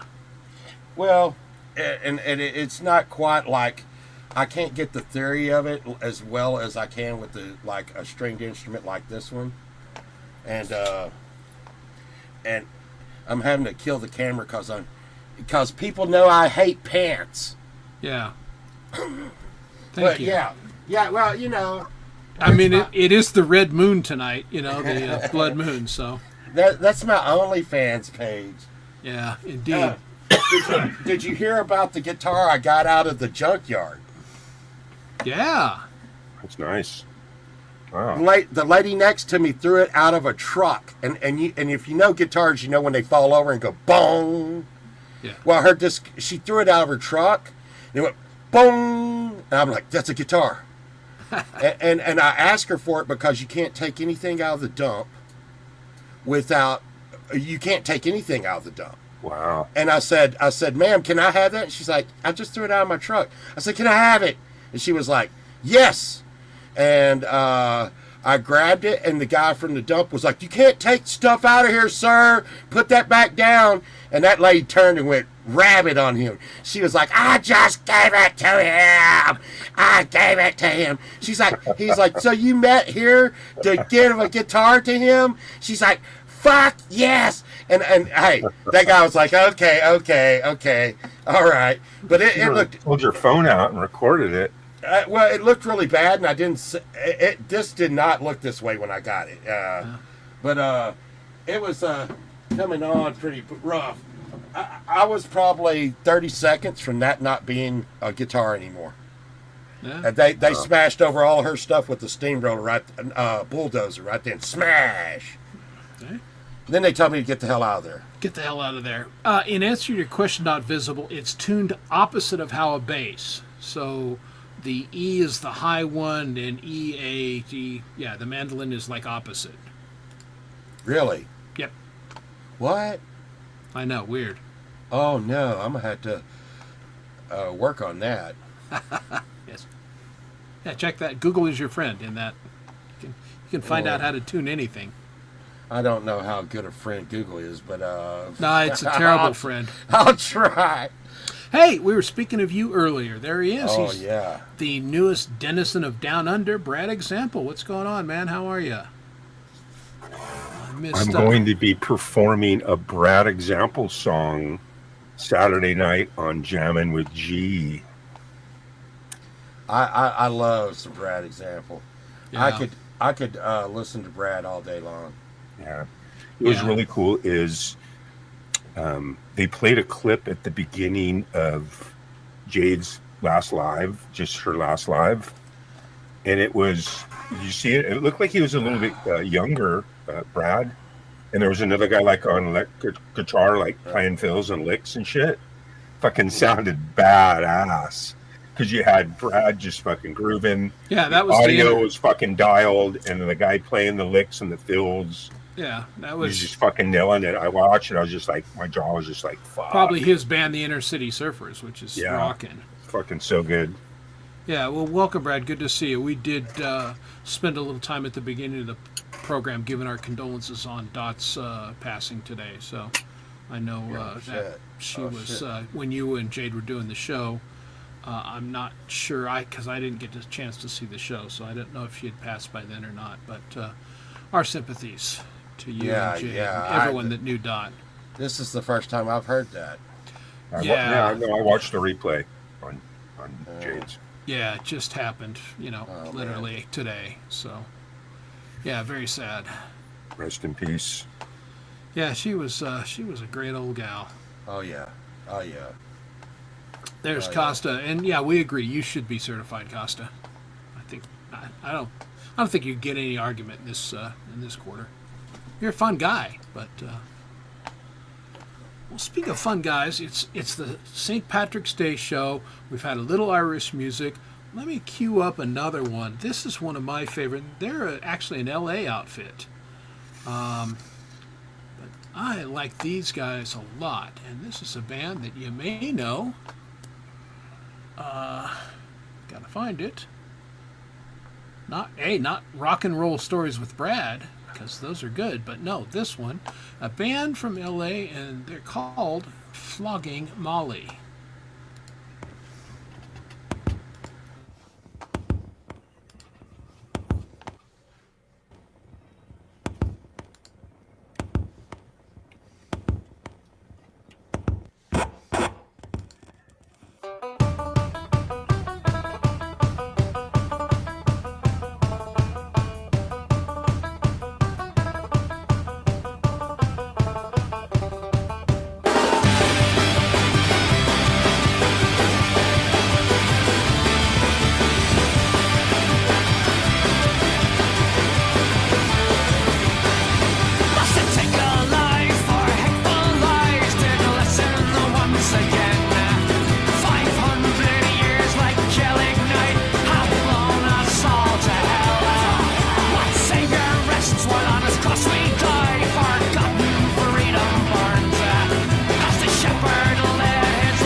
And there we go.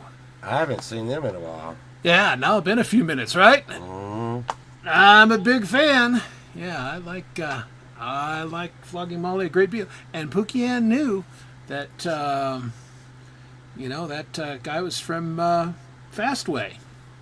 He's the principal of this one, who was a harder rock band. So good on you, Pookie Ann. Well done.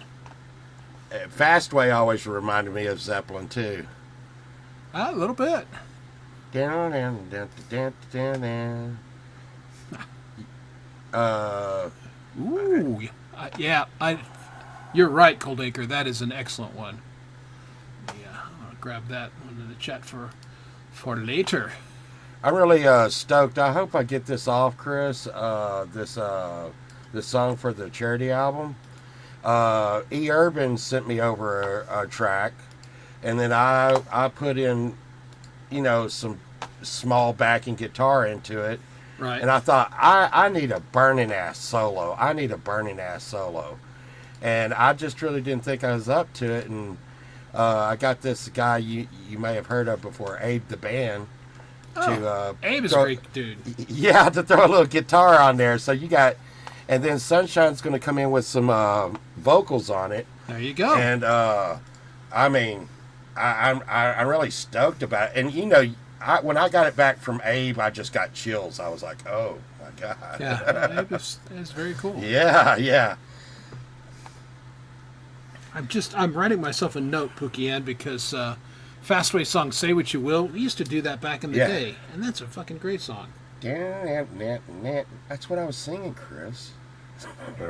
Yeah, I bet. Don't you recognize that? Say what you will, you will.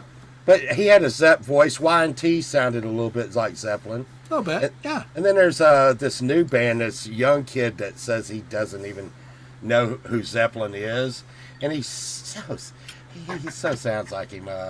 He's got it's like some it's some old lady's name, like Pearl Vault or something. I don't know. No, but it is. It's Bertha Zeppelin. Yeah, it's some new young band, but the kid sounds just like Robert Plant. But he says he's never heard of him before, so I don't know about that. In the wrong chat again, huh, Southern? Well, be out there lonely. See how you are? Well, again, we're having a little Irish celebration. For me, it's going to be a celebration kind of all weekend. I'll have me a few drinks tomorrow night on Friday. And then on G-Days on Saturday. Well, again, now, as you know, G, I usually, unless it's my birthday, I usually show up to your shows stone cold sober, but that might not be the case this Saturday. Drinking goat milk. Coffee, usually. I got an Irish woman in the house, so Yeah. it should be good times there. There you go. Greta Van Fleet. Val knew who I was talking about. No, I knew who you were talking about too. I was gonna see if you could come up with it, but no. No, not me. Well, again, you phoned a friend in the chat. That's all that matters. Yeah. Oh, I definitely would sing along. I've got a whole Pandora Irish station that does nothing but Irish music. So, but I was listening to more of the country rock stuff the last couple weeks. So. All right, who are we searching for, Jade? Somebody. Again, there's. He found what he was looking for. If you're naked, we'll be afraid. I can guarantee that. Yeah. Hey, P-Dubs, thanks for doing the drive-by. Appreciate it.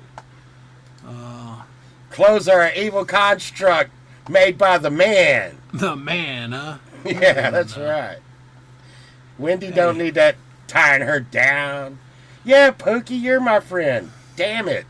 Yeah. Oh, God. Hey, I like clothes because I never know what the weather's going to be here. Could be sunny. That'd be great. It could also snow. And that's on the same day, so I never know. Yeah, I'm in Texas, Yeah. I have to remind people. No, that's you, Pookie. She's trying that deniability stuff. Yeah, it doesn't work, does it? All right. Well, hey, it's for those, again, who were hanging out in a cave with Bin Laden and just popped their head up. Tomorrow, Fridays, what an entertainment lineup. If you're not entertained, I don't know what to tell you. But we start off with Valerie Bott's Friday Song Club. We go straight into Charlie Gabaldon. We've got Jade and Brad tomorrow. Lord knows what those two will get up to. I can't wait. But Yeah. I'm with you. yeah. I'm like, bring it. Yeah. It's going to be great. Then we've got the weekend warm up with Sunshine and some other guy. Ow! Ow! I'm gonna tell you, after last Friday, I don't ever want a kebab again. Yeah. That's just saying. Yeah, for sure. Then, of course, Loris Mishmash. Yes. Freedom Redbird has her Friday show. Yes. Manny Independent. Then Gary Hubbs, the Parking Lot Warrior. And we're going to wrap it all up with Midnight Chill and the Great Leela. So, guys, it's top to bottom great entertainment. If you're not entertained. Oh, and I almost forgot because they don't do it every week. But this week again, we're going to have Smith and Valerie doing one of their song sessions. So, and that slots in. Yeah, those are fun. So yeah, those are great too. So, boy, all kinds of fun stuff to watch, folks. Right, and if I'm not mistaken, next up on the community pulse is Jade and Brad. Did you know that? Yeah, Frank is. Now, I can't wait for that. Get 2 hours. Whenever you can get 2 hours of Jade and Brad, you're in good shape. Well, I gotta say, Frank has been clean and sober for many years now, and after this week, let's hope he can stay that way. But turning the show over to those two, that's hanging it out there. I'm just gonna say. You can There's just say television Jade out the and Brad. window. You can just say Jade and Brad, and I start laughing. I just start laughing right there. I'm like, oh, this is gonna be good. Well, last week, Brad's stories, and I'm just like, you don't say. Right. I'm going to go. Better not mark that private because as soon as I'm done here, I got work I got to do getting ready for the show, and I'm going to go grab that clip. I couldn't believe it. I'm like, what? What did he just say? Well, I'm getting that clip. I said that about 20 times during that show. What? Remember, nine is the correct number for a happy relationship. I was like, oh my God. There's a bunch of clips I've been wanting to get. I just don't have the time, It was just laden with gold. Let's just say that. Oh, it's too funny. Right. I still think Jade topped Brad on that. I really do. Well, again, Jade's got good stories too. Oh yeah. Let Brad do his thing, and then just like, you know what? Here, how about this story? Like, it's the old one-upper. Yeah, it was. Which was pretty entertaining. But yeah, it's been great. Brad's played live a couple times, which has been fantastic. He did it the other night because he was supposed to do the open mic, and they screwed him out of it. So just went on.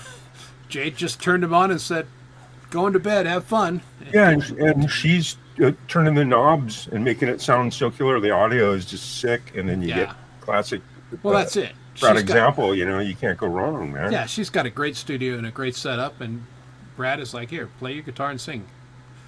And that's why I always like that too, man. I'm telling you, when you go in the studio, you have someone that believes in you, and they're the one recording it and turning the knobs and moving the levers, and they're trained. That's what they do, And then you're in there saying, okay, here's this and here's that, and here's it, Well, versus, just being in the studio by yourself and having to do it all, right? Exactly.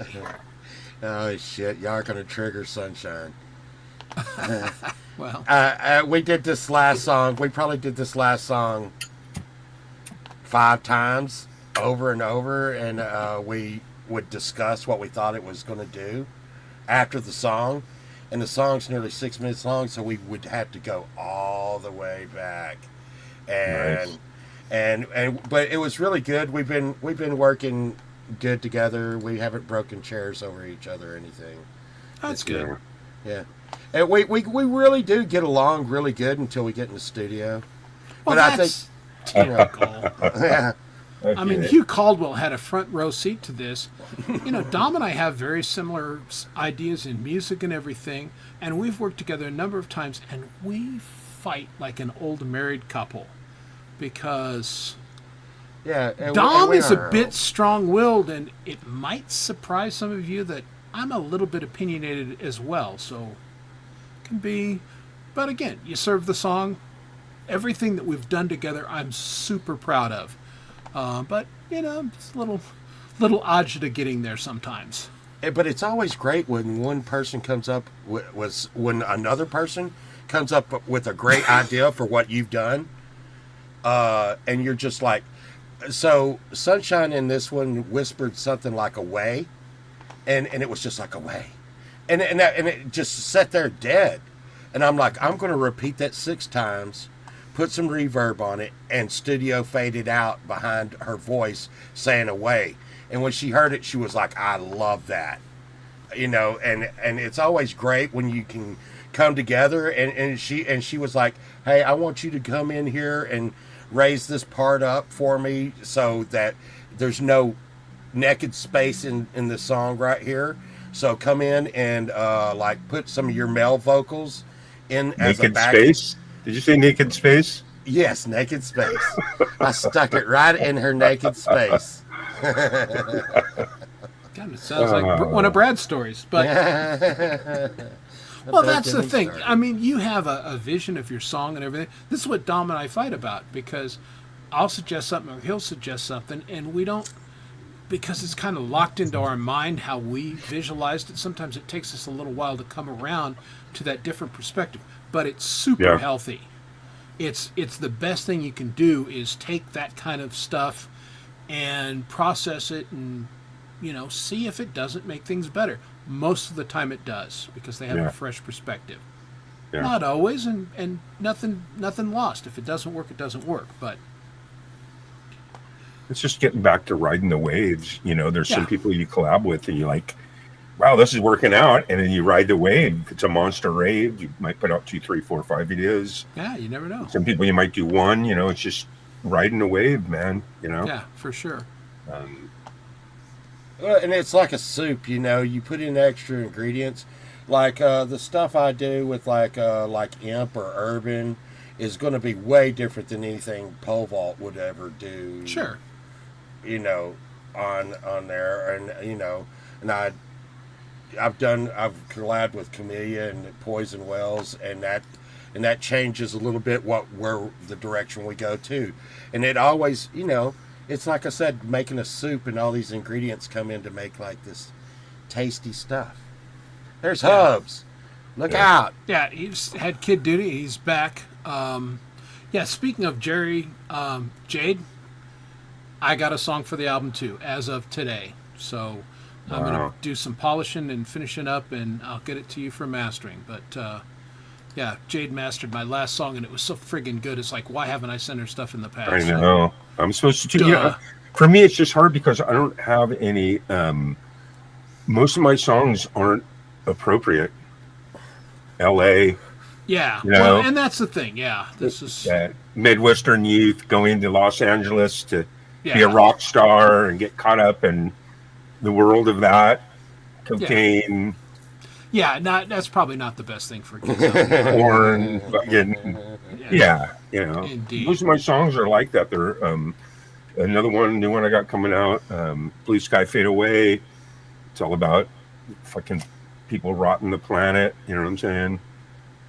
Most of my songs are usually how you can kind of figure out where I'm coming from through how I never say, hey, I'm this, I'm that, you know. Usually I put my message through my music, you know. Dummy you down.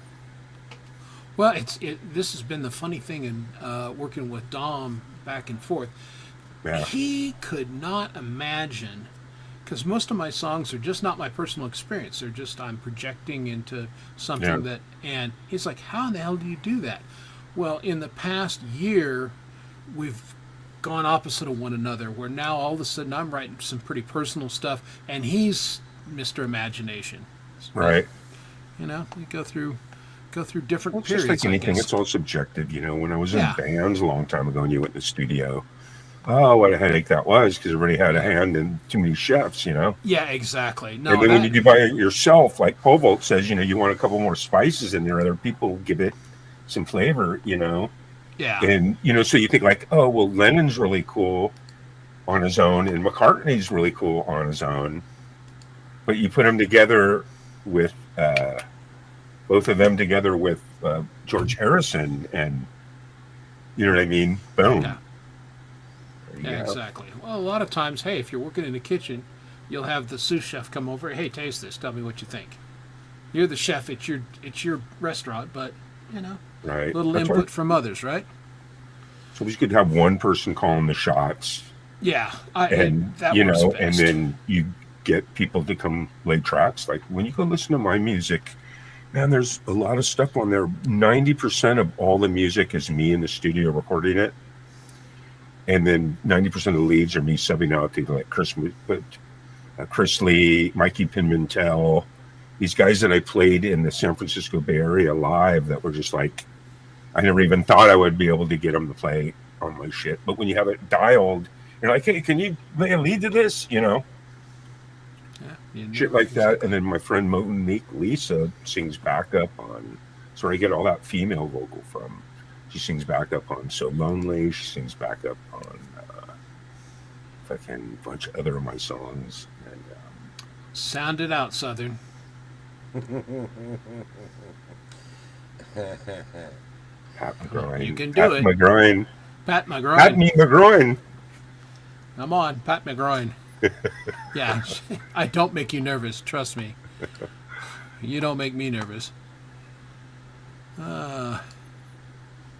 So Povol, you Other Chris. what's that's up with you and UK Flower Chris. Fest, man? You and Sunshine gonna No, put a little show together? matter of fact, the day that you're having that is me and Sunshine's 29th anniversary.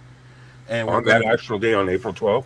yeah, we're going to be shark fishing. Wow, well congratulations, Nice, man. Mazel Tov. That's fantastic. You're just swimming with the dolphins. Well, Make sure you eat some bananas when you're out there. Oh, hey, did you know it's illegal to talk to dolphins? It is. I didn't yes. know that. It's Yes, against the law. It You depends cannot on talk. where you're. Well, Yeah. because they don't want the dolphins to get dumber by talking with us. But it's true. You can't talk to dolphins. All right, thank you, Volvo. I just lost 30 IQ points talking to you. You know, no, I don't know why. I think, some people said it's because they train the dolphins. I don't know. No, it's because they're smarter than us and they want to keep it that way. Yeah, well, there you go. Well, no, in all sincerity, congratulations on you and Sunshine. And it It's takes a wonderful. lot because, like, Natasha and I have been together 25 years. And Chris, it takes, 35. it takes you, there's good and bad, but you work Yep. through it. And that's what makes it stronger in the end. Yeah, no, it's great. When you're with your buddy for that long, it is fantastic. Well, you start to get that, that mind meld thing, Yes. where you don't have to say anything, and something can happen in a store like, okay, everybody, and me and Sunshine will look over the chip rack at each other and be like, and we go for the door, okay? Yeah. And we don't, no need to say anything. We know we can look at each other and Yeah. and know. No, that's very nice. Yeah, sometimes. Complete one another's sentence. Yeah. Yeah, sometimes. Yeah, y'all don't even understand some of the language going on the Friday show when we're looking at each other. Oh yeah, you can see the little communication.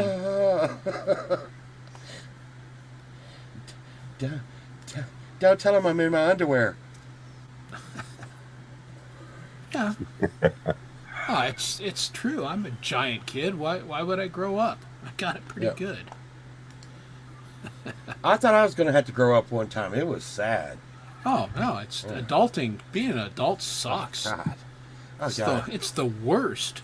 that's probably basically my job, is being an adult. No, guys, no. We can't go to the topless bar tonight. We got to get up early tomorrow to go in. Yeah. It does sound fun. But no, we shouldn't do that. Yeah, exactly. Somebody's got to do it. Somebody's Yeah. But I get extra grumpy when I adult. I totally turn into my dad. Get the hell out of my front yard! I know your parents. Yeah. Chris, I hope you can make it Saturday night. We're having Jamming with G. I am planning on it.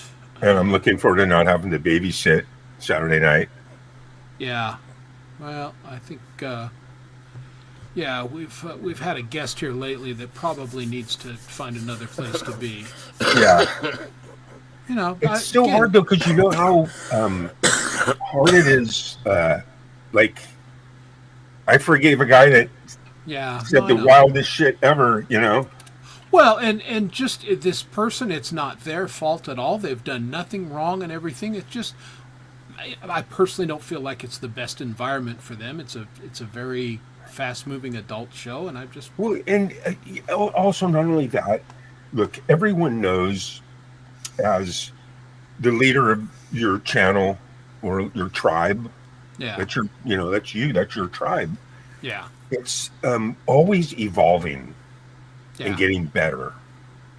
That's why, like, when you look back at clips from, 2 years ago, 3 years ago, like, wow, I came a long way. I did this now, I do this, I do that, Yeah.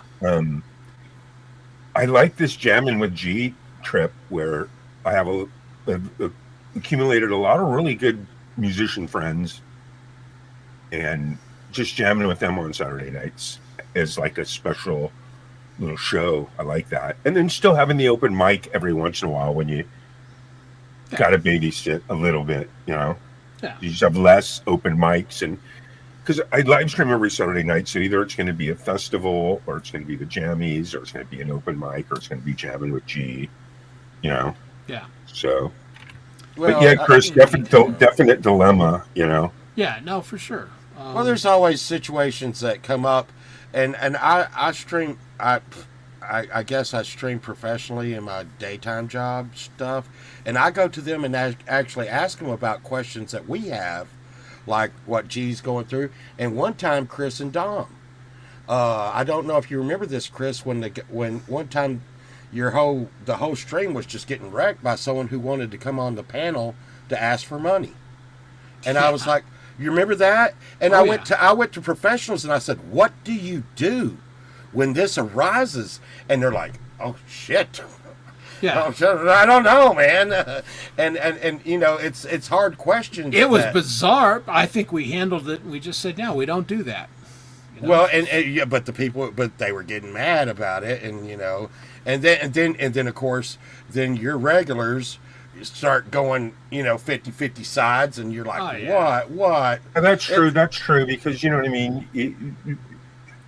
Put it this way, it's an acquired taste, because for 3 years now, every Saturday night for 5 hours, other than having a festival or some other event, I've had a open link in the chat, and I should actually go back and cherry pick all the weirdest shit that's happened by having that. You really don't, if you have a show where you really don't have the link up, and it's just your show, hey, it's our show, we never have the link up, when you have that link in your chat, man, I'm telling you, you never can know. get the freakiest shit, man. Remember Josh? Chris, remember Josh? I don't know, there's been so many of them, man. There was one Freedom show. Fighter. There's one show this guy just came up and was like, he looked fine. We let him up on the panel. And as soon as we let him up on the panel, he stuck something in his mouth. You remember that one, Chris? God, no, I and don't. I mean, and you're just like, oh. Really? Yeah. Right. And then, you have the complete extreme ones. You have the ones that are just, like not all there, that need to take their medication. Yeah. But you want to, don't want to, for me, it's like, I want to at least, let them have a little bit of sunlight. Yeah. Everybody gets their 15 minutes of fame, Exactly. but then once after that, it's not conducive. You have to, Right. That's to me, which part of being successful, running a successful open mic is you got to be tough as fucking nails. You got to fend off all the complete 100% wackos. You got to fend off the mental illness. You got to fend off the people that are getting you copyright strikes. Or Not politics. strikes, but it could happen if someone comes up and flashes something. For fending off people that get you blocked. Just a fucking huge long list, man. I promise I won't flash this Saturday. Now, I won't promise I won't play some progs, which will get you. Saturday night's going to be fun, man. I've got some really cool friends lined up. So it should be pretty fucking crazy. Yeah, no, it should be a good time. And, getting back to the one situation you mentioned, they did the classic where, hey, we're friends with blah, blah, blah, and blah, blah. And it's like, I don't know you, and I don't know these people you've mentioned. So I was already on red alert. Because I have a memory for that kind of stuff. Like, I don't forget anybody. I can't remember, some other things, but as far as names and all and that. then up and beyond all that, you have the whole chat room situation. And I am so lucky to have Southern Sun and Grown. Oh, you got great Camellia, mods. Yeah. Camellia, Southern Sun and Grown, Shelly Michelle. Anybody starts coming in doing Even fucking me weird sometimes. shit. Even you too, Chris. Yeah. Kick that shit to the curb, please. Yeah, You know what the standard is, What's that supposed to mean, pokey? Well, Pokey? you Pokey? can, Jade, but no one else. Well, plus too, for me, it's like, the first time is, first one or two times is entertainment. After that, it's an education. So when you get you got to, like a cat playing with a mouse, you got to play with them a little bit, and then it's like, okay, no more. Yeah, it's now we know. Indeed. All right. Well, speaking of knowing, I promised Irish trivia. So here's the thing: I'm going to play one of my songs, and at the end, you got to name how many things, according to me and my song, the Irish invented. So let's have a little of the Irishman's Lament and how many things did the Irish invent? Ready? Go.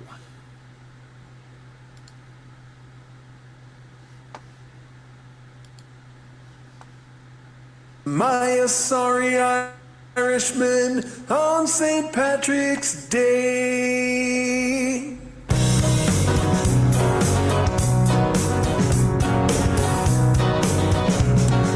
What if I'm sick of whiskey? What if I'm sick of beer? I'm sitting in an Irish pub. What the hell am I doing here? The girls ain't too friendly and the music's way too loud. Am I a sorry Irishman stuck with the drunken crowd?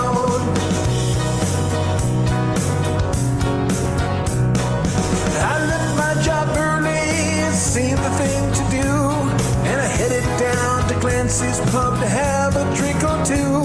But the more I drink and the more I think and the less I have to say. This crowded bar, it seems so far on this holiday. Green beer, it is a flowing, fake Irish party on. I doubt they know the difference between a gnome and a leprechaun. What are they celebrating and why are they wearing green? And why are they all pining for land they've never seen?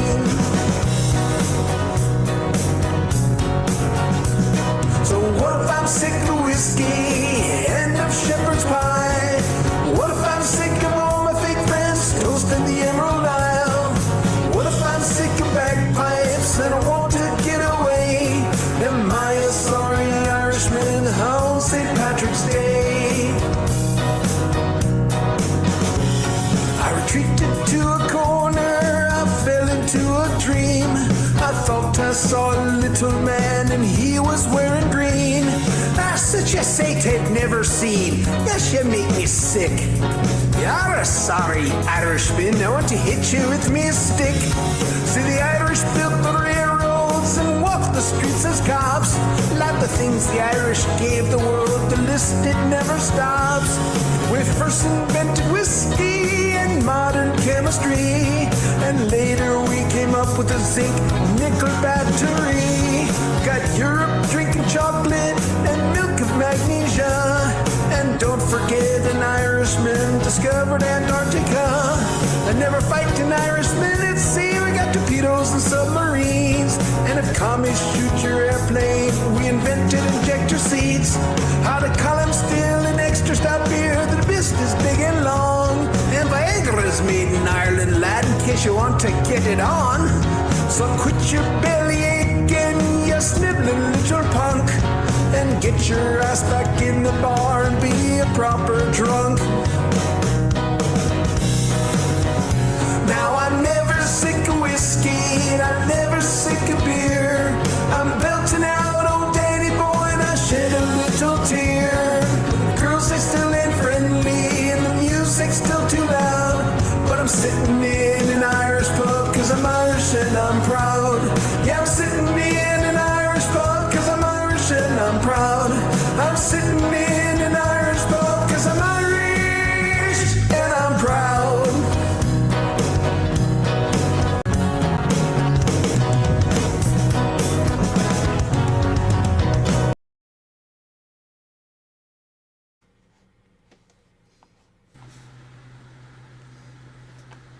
Was it 11? 5. What was the number?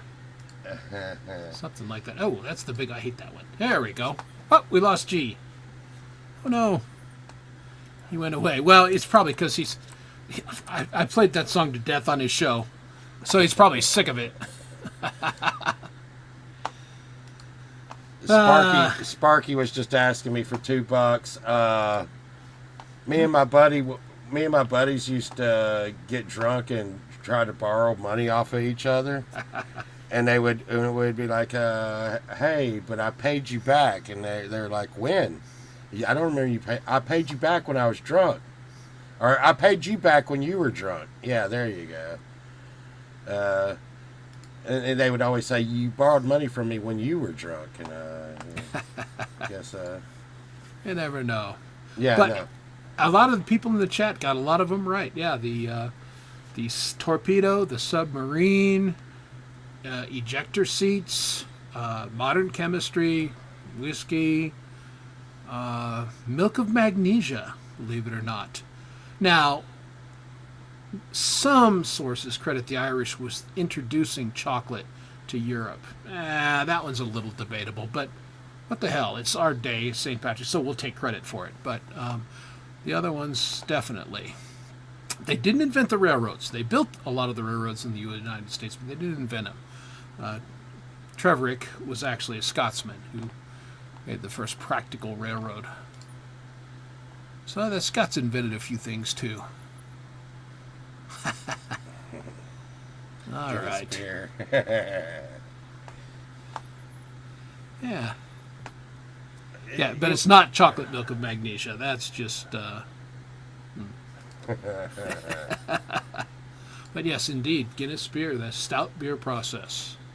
And not only the pot still, but the column still. So anyone who likes vodka and gin can thank the Irish. Our teacher used to keep us all busy because we had to go to school on St. Patrick's Day. She would send us out in the field next to the school and say, the first one that finds a 4-leaf clover can go home early. And I mean, all of us would just be out in the field just picking and picking and picking. Yeah, it's a smart teacher. Yeah, that didn't happen. Yeah, I've only found one ever in my life. They exist.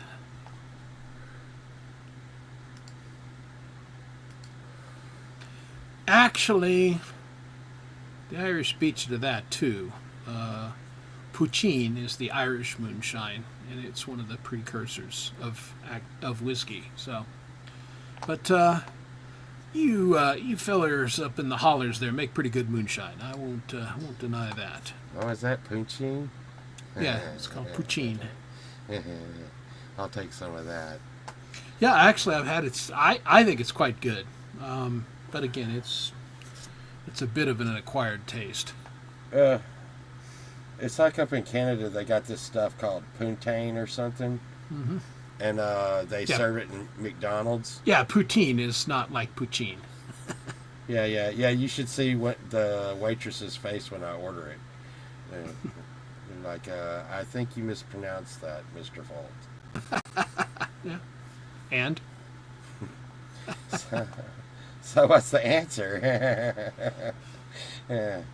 No, but I mean at McDonald's. Wow, that was a trip. But again, we have a lot of Canadian friends, Scares in the Hub.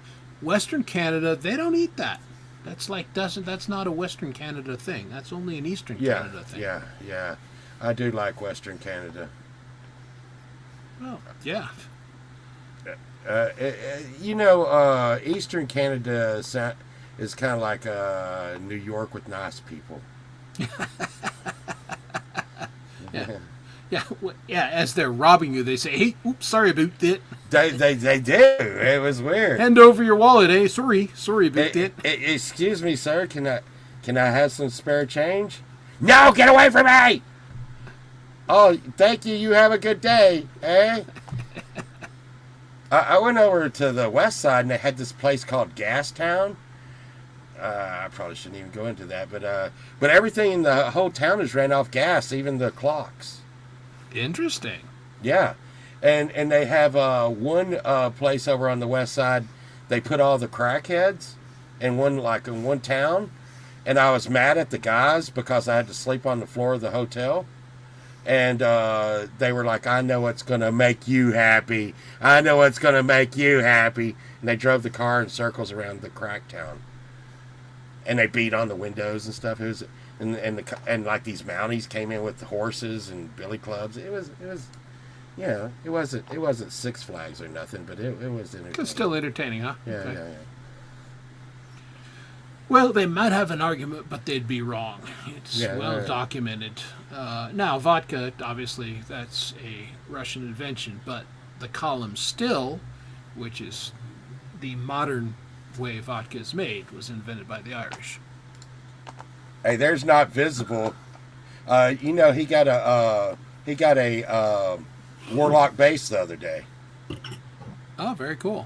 Oh yeah, I love Warlock basses. I never owned one. I played them.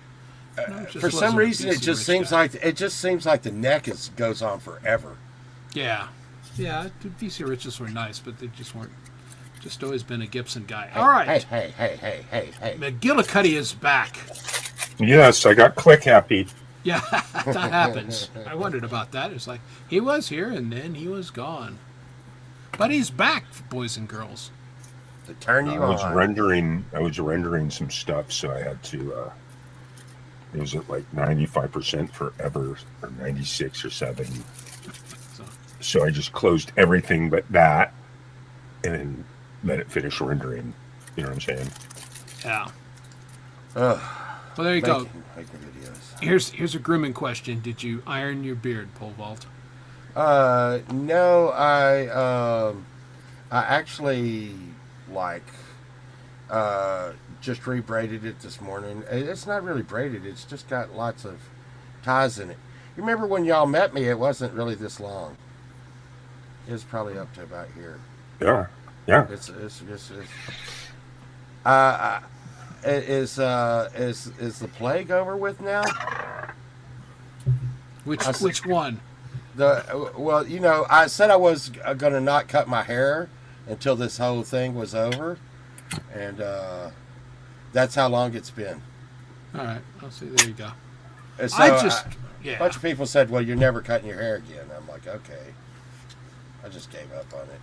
G-May is a hair farmer. I'm gonna tell you right now. Yeah, and this guy can grow a beard like nobody's been. Him and Hubs. Did you Harry, see like gorilla? Did you see Chad Freeman? He cut his beard off. No. I didn't see it. Yeah. He's baby face. Pity that? When did you do that? Tuesday? Yeah. Yeah, we started saying he was selling his hair in the merch shop Man. as blankets and stuff. Yeah, I was dead Tuesday. I didn't see any of the show. I don't remember much of it myself. I was in bed. Well, and that's the I can't. It gets down to here. I can't stand it. So I just, I'm always trimming it. But Gary Hubbs could shave completely off today, Right.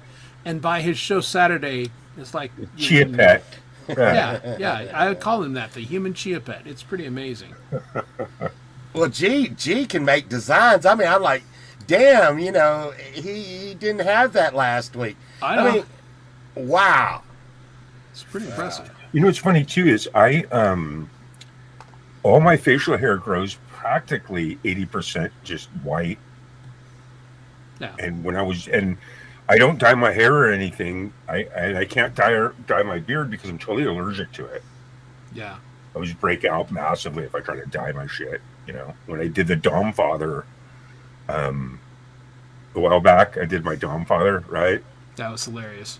I got that stuff where it's, you just brush it in. It's like organic, And I couldn't wait to take it off. Once I put it on, I'm like, oh my God, but. Yeah. Most of the time it doesn't even show up that much because it's white. But when I was younger, when it was just like the color of my hair, oh yeah, boom, I used to have mine blue, but I got tired of that shit. It just kept coming out. They'd be like, okay, this will not come out. And sure enough, it would come out. If you like in the very first appearances of me, I had a blue beard for nearly a year. But it just, I remember. It kept coming out. And, and people look at you funny in the store and, like I'm a fucking pirate. I'm a pirate. I'm not worried about people looking funny.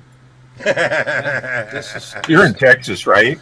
Good old boy. Hey, what is that? Just a good old boy. Yeah. Bunch of good old boys out there, right? Never meaning no harm.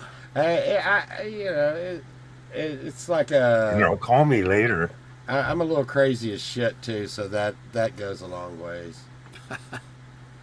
You don't say. Yeah. I when I go into places, a lot of people look even if I didn't have any hair, so more people would probably look, but I don't know. Yeah. Just is what it is for me. This is the color. There's a lot of gray in here, but there's a lot of blonde too. There's some gray in my hair, but it's still mostly blonde. Just basically the color it's been for the last 45 years. Interesting. Yeah, I was a little blonder when I was young, but I'm still a blonde bombshell. I don't know. Blondes have more fun. That's what I hear. Because they're easier to see in the dark. Yeah, exactly. Do you guys play any video games at all? Pole vault might be known to play a game or two. No. Work. No. Nothing? I have to load up machines all day. And have you ever heard of a game called Fortnite? Yeah. I was #1 in the world for probably a year. What happened is they go by percentages. And when I was setting up a machine, I put in my name. And the first game I played, I used to be kind of pro gamer years and years ago.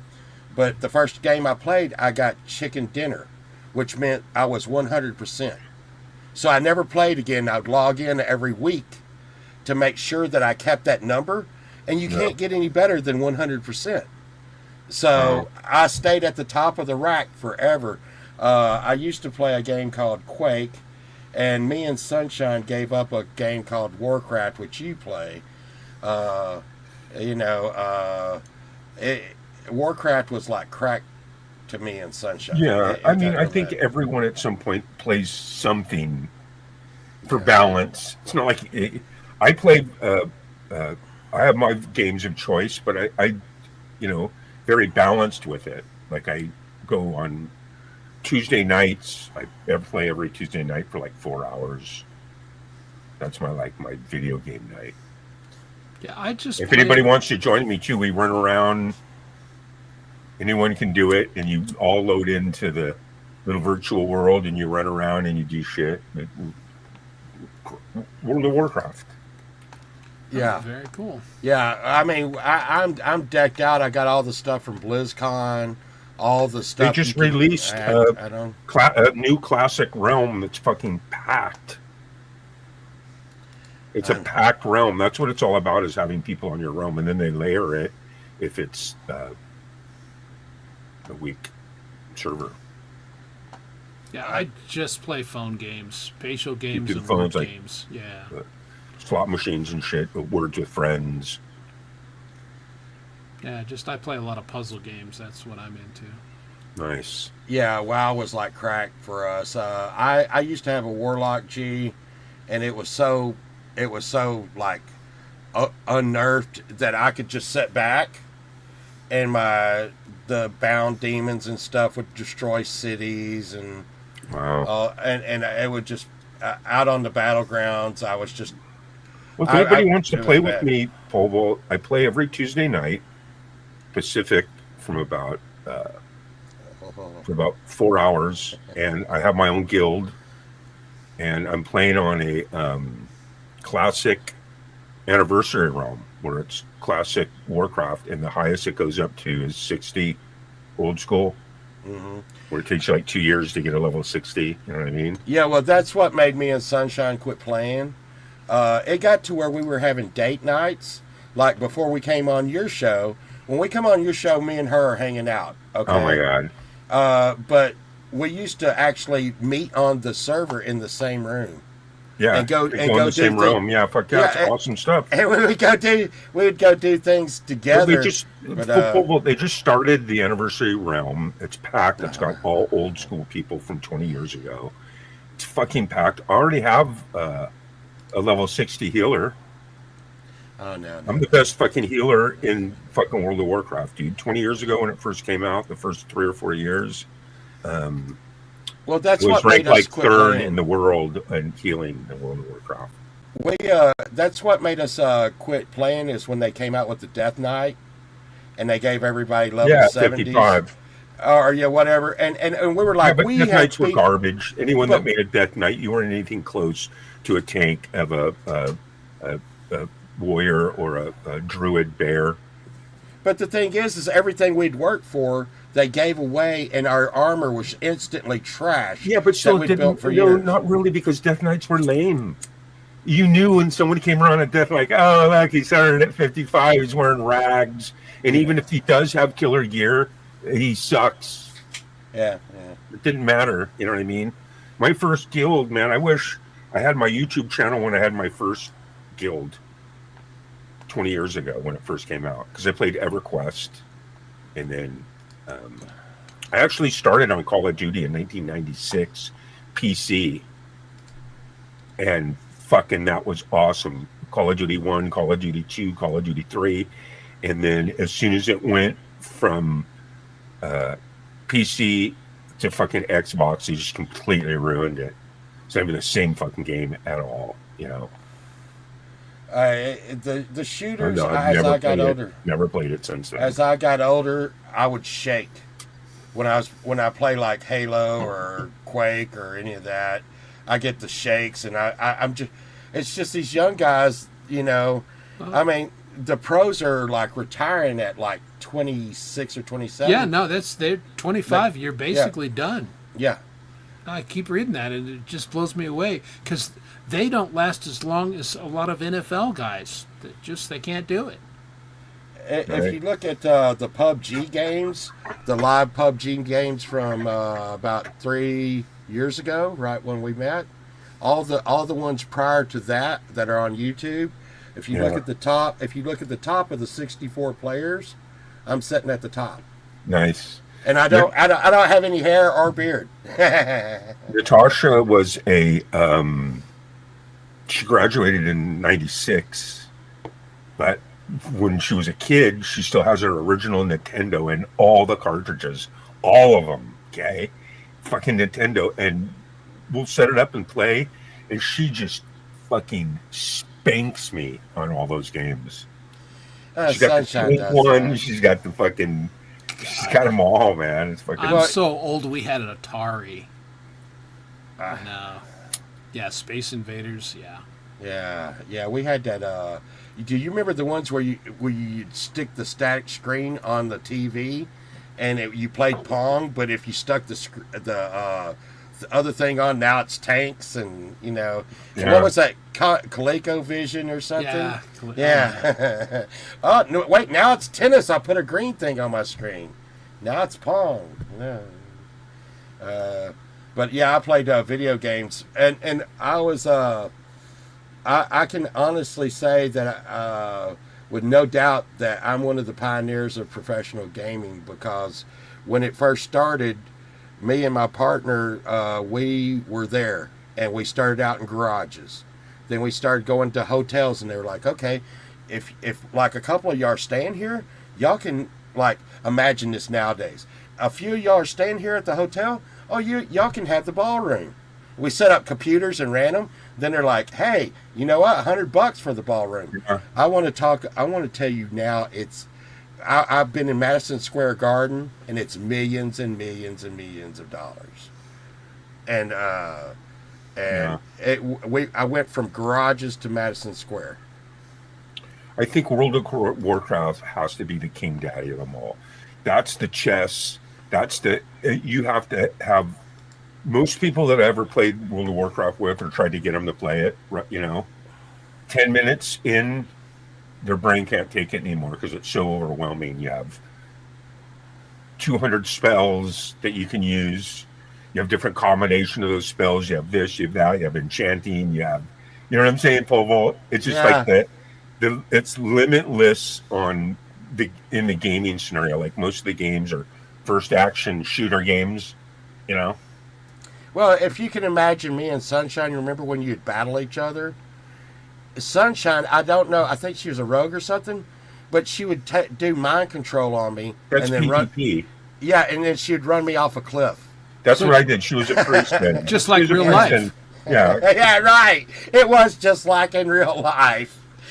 It's like I would be battling her, and then all of a sudden I'd be like, what? What's going on? Well, I'm running off a cliff. Ah! Yeah, it's funny that you say that, because my first guild, when I first started, I had about 600 people in my guild. And what that means is when you sign on and log on, you have to go into these caves with with a 5-pack, 5 people, you being one of them. So you need 4 other people to go with you, and you defuse everything that you need to defuse, get to the very end, and then it gives you one prize, a killer prize, but only one person's going to get it. Yeah. Yeah, that's where Ninja came from. Yeah. That's the whole mystique behind the game, is being able to get together with 5 people and run around and run in there and do all the shit mathematically that you're supposed to do. Because if you don't get to the end. Nobody gets anything, and you just wasted all that time. Yeah, so, it was. You know what I mean? You want to run, but my guild built up, so I have my own guild again. When I found out that it was the anniversary, I went and I started a guild, and I renewed my account, and I'm playing every Tuesday night. So if anybody listening, if anybody wants to play with me, if any of you guys on the panel, just let me know. I'll show you the thing, and you can run around with me on Saturday nights out there in my guild.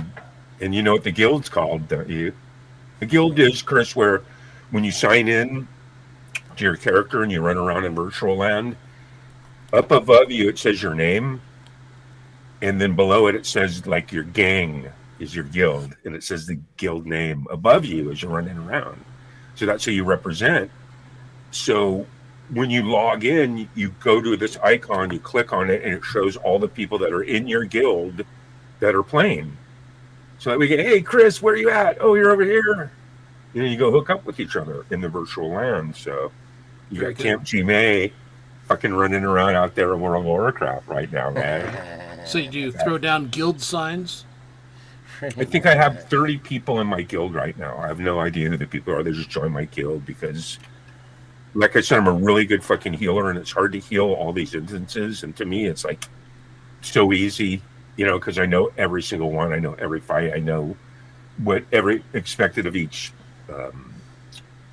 person and their character. I have end game paladins, end game druids, end game warriors, end game tanks. I have them all. I got like 40 different characters. You know me, you guys. If I get into something, man, I get into it, man. And World of Warcraft is clearly insane, man. Yeah. It like I said, it took over our life. I went outside, my grass was like up to my head and stuff. I was like, what the hell have I been doing? Yeah, there comes a point. I get that. But I was pretty much the same in the game as I was in real life. A couple was actually getting married in the game. Really, for real life, they were getting married in real time, and they were also in the game. Wow. I found out about it. Wow. And they were alliance, and I found out about it, and I can't even say the name of my guild because it was so offensive. But we went down, and I went up. I went into Stormwind. Went right. up to the church, went into the church, and went and all of them are out of their armor, and they're sitting there in like tuxedos and stuff, right? The whole server of Horde is sitting around the church, and they have no idea. Oh my God, yeah, I remember. And I come up behind the bride. They're doing this live, and I start spanking her butt. Okay, right. Everybody, you can just see like all the armor changing on them, like, oh right. God, what's going on? And they killed me immediately. But as soon as they did, it was just an onslaught. Right. And I mean, Chris, what happens is in game of World of Warcraft, when you start your character, you're either good or evil. And if you pick an evil side, you start on a different place, and if you pick the good side, you start in a different city, and you're allowed to kill each other. So if you're running around and they're called the Horde, if a couple of Horde gank you and then they spawn clamp you, Volvo, right? You kill the guy and then he's got to run all the way back to his body. And as soon as he gets back to his body to resurrect, boom, you just kill him again, and the guy doesn't get to play. They sit there and they spawn clamp you all night. Spawn clamping. I think Brad Example paid extra for that on his visit. So, spawn clamping. Write a song. Yeah. Chris, you want your show back now? No, what the hell? Right. I'll go off and get another drink. Yeah, but then we got into this music thing again, and but the thing was and I talked to one of my old bandmates the other day, and it's a way to leave your mark on the world, He was like, when we're all young, I think a lot of people fall into what me and Sunshine did. Before kids, I was into the music scene, doing that. You have kids, you do the dad thing, you do all that, and then you're empty nester, and then what are you going to do now? Yeah. Hey, why not pick up where you left off? And I want to tell people, it's never too late. It's never too late. Get out there, and you're not going to be. You might not be Van Halen, but it's never too late to get out there and make music. Oh, absolutely. Yeah. Big fun. You can do it as long as you can hear. You can play. Yeah. And that's what happened. Music replaced Warcraft. Yeah, no, I see that. Now, music for me, my hobby is also my business, and I don't pursue my hobby because it's my business, and I'd rather play music. That's just how it is. I just get pictures of Chris blowing up trains in his basement and stuff. like Adams. Yeah, like the Addams Family. Yeah, we don't do that. All right. Well, I'm going to play this one because this was a request from our good friend Coldacre, and it was an excellent choice. And All right. Also, too, you guys, I got to get going, Chris. Okay. Hey, thanks for I coming, have so much Mr. shit to do, and Gillicuddy. when I thought I'd come up and say hi, man, but you guys are so sure. awesome. Fucking got caught up in the moment. I got to get back to work. All right. You guys are awesome. Peace out. I'll see you Saturday. I'll see you guys jamming with G. Be well. All right. There he goes, everybody. Camp G-May. Gary McGill. Right there. A real Irishman. So let's check out a couple other real Irishmen here. This is our friend the Pogues and the Dubliners playing the Irish Rover.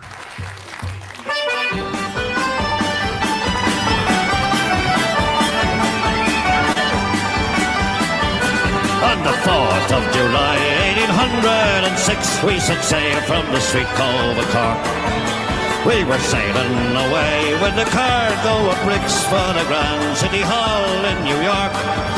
'Twas a wonderful craft, she was rigged fore and aft, and know how the wild wind over. She stood several blasts, she had 27 masts, and they called her the Irish Rover. We had 1,000,000 bags of the best lager rights, we had 2,000,000 barrels of gold. We had 3,000,000 barrels of our nanny goat's tails, we had 4,000,000 barrels of stone. We had 5,000,000 dogs, 6,000,000 hoods, 7,000,000 barrels of ports. We had 8,000,000 hides of our blind horses' hides, and all of the Irish Rover. There was old Mickey Cute, who played hard on his flute when the ladies lined up for a set. He would tootle with skill for each sparkling quadrille, till the dancers were fluted and bet. When he's smart, when he talked, he was cock on the walk, and he rolled the Dame under and over. They all knew at a glance when he took up his stance, and he sailed in the Irish Rover.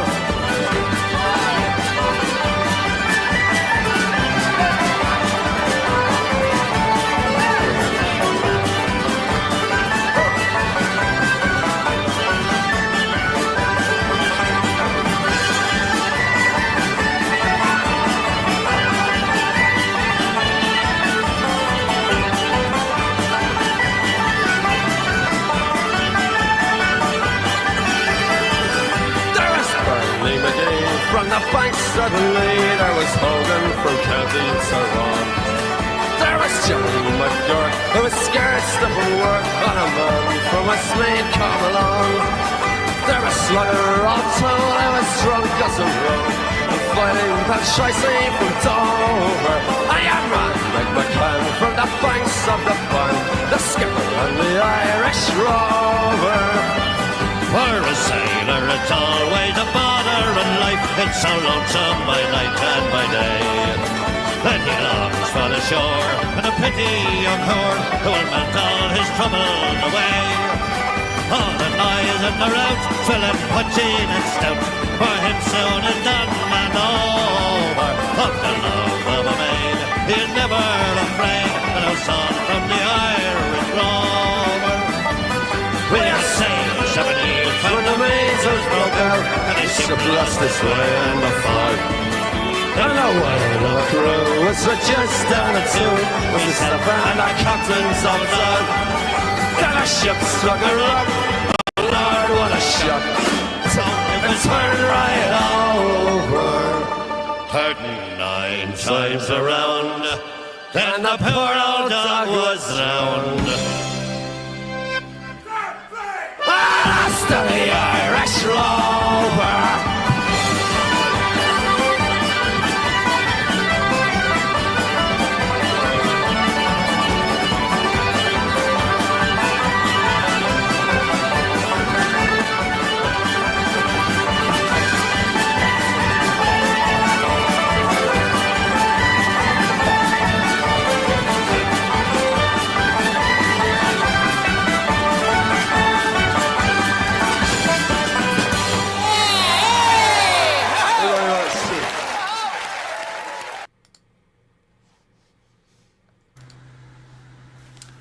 All right, there you go. A classic from the Dubliners and Shane McGowan of the Progs. And yes, you've noticed Shane's teeth were not the best. But he was there for talent, not for looks. No eye candy for Shane. But he's been gone a couple years now, and it's a shame. I love the Progs, and he was a very talented, poetic guy, like many Irishmen. He just wasn't great with dental, apparently. Don't know how you feel about what. It's great music. You just, I do suggest, though, there are some people that are a little hard to watch. I get that. Just listen to the music and try not to think of how Shane looked. Yeah. Well, it's legit. I mean, where you live, I know you've seen some teeths too. So he could have been your neighbor for all you know. Anyway, good stuff. And let's bring pole vault back. Oh. Yeah. Where am I? Yeah. You're on the happy hour. Oh. And we're still, we're still having a couple of beverages. We're not getting Dom crazy here. We're having a little drinks and just having a good time because, never go full Dom. Never. I know. The only time I go full Dom, I did it last year. I've seen you. I've seen both of you at the same time. Well, I went full Dom on my birthday last year because it was on a Saturday, and got liquored up, and had my barbecue like I always do, and then my wife said, "What are you going to do now?" And I go, "I don't know." She goes, "You're not going to go down and play on a show, are you?" And I went, "Probably not." And I went down and got on G-Base. Don't forget about Halloween. I'm sure you. Well, I was getting to Halloween because Halloween was the exception that proves the rule. 6 hours. That show went so long, I got loaded. Excused myself, went to the bathroom for a little bit there. Came back. By the time the show was over, I was sober again. I've done that. Yeah, that was. As a rule, don't do that. But certainly, Halloween show, and that was, from the get-go, we knew we were going to have a good time, and it was a good time. Yeah, when you drink yourself sober, that's when you come to and you're like, oh, what have I done? Yeah. It's usually after one of How those. long has this show been going? Yeah.